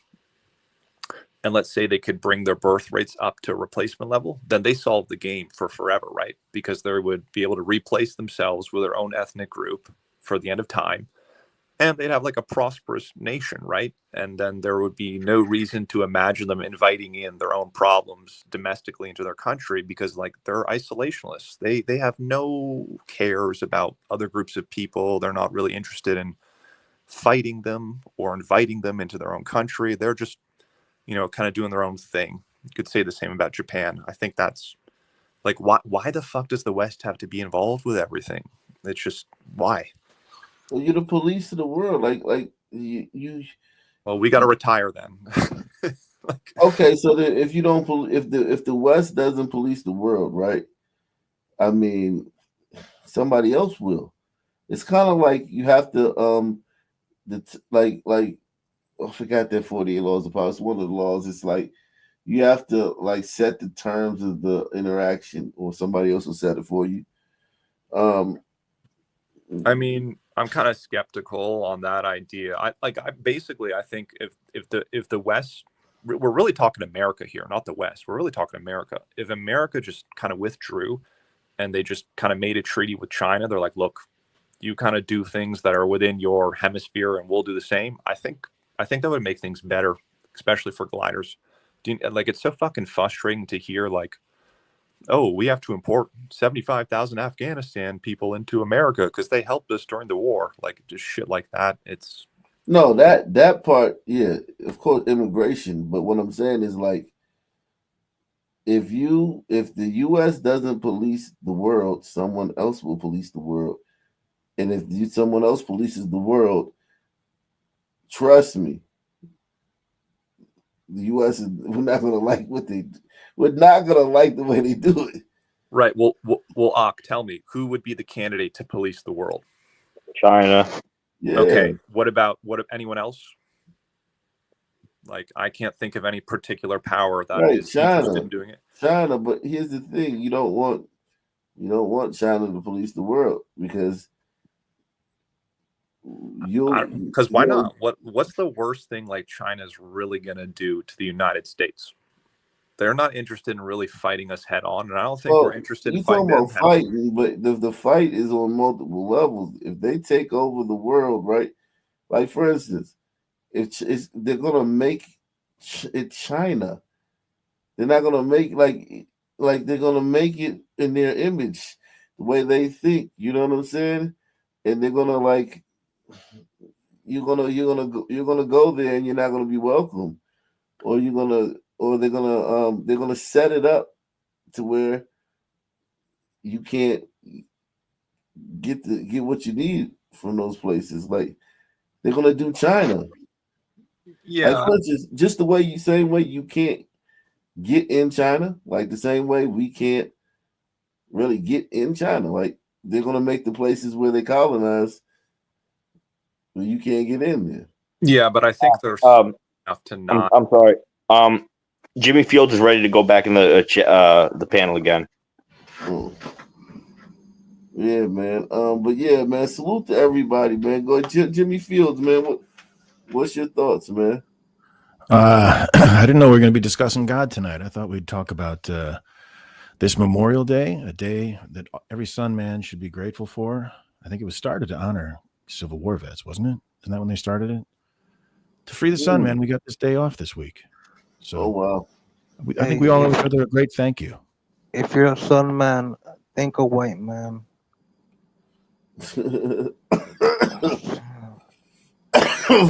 For the freedom. For everything.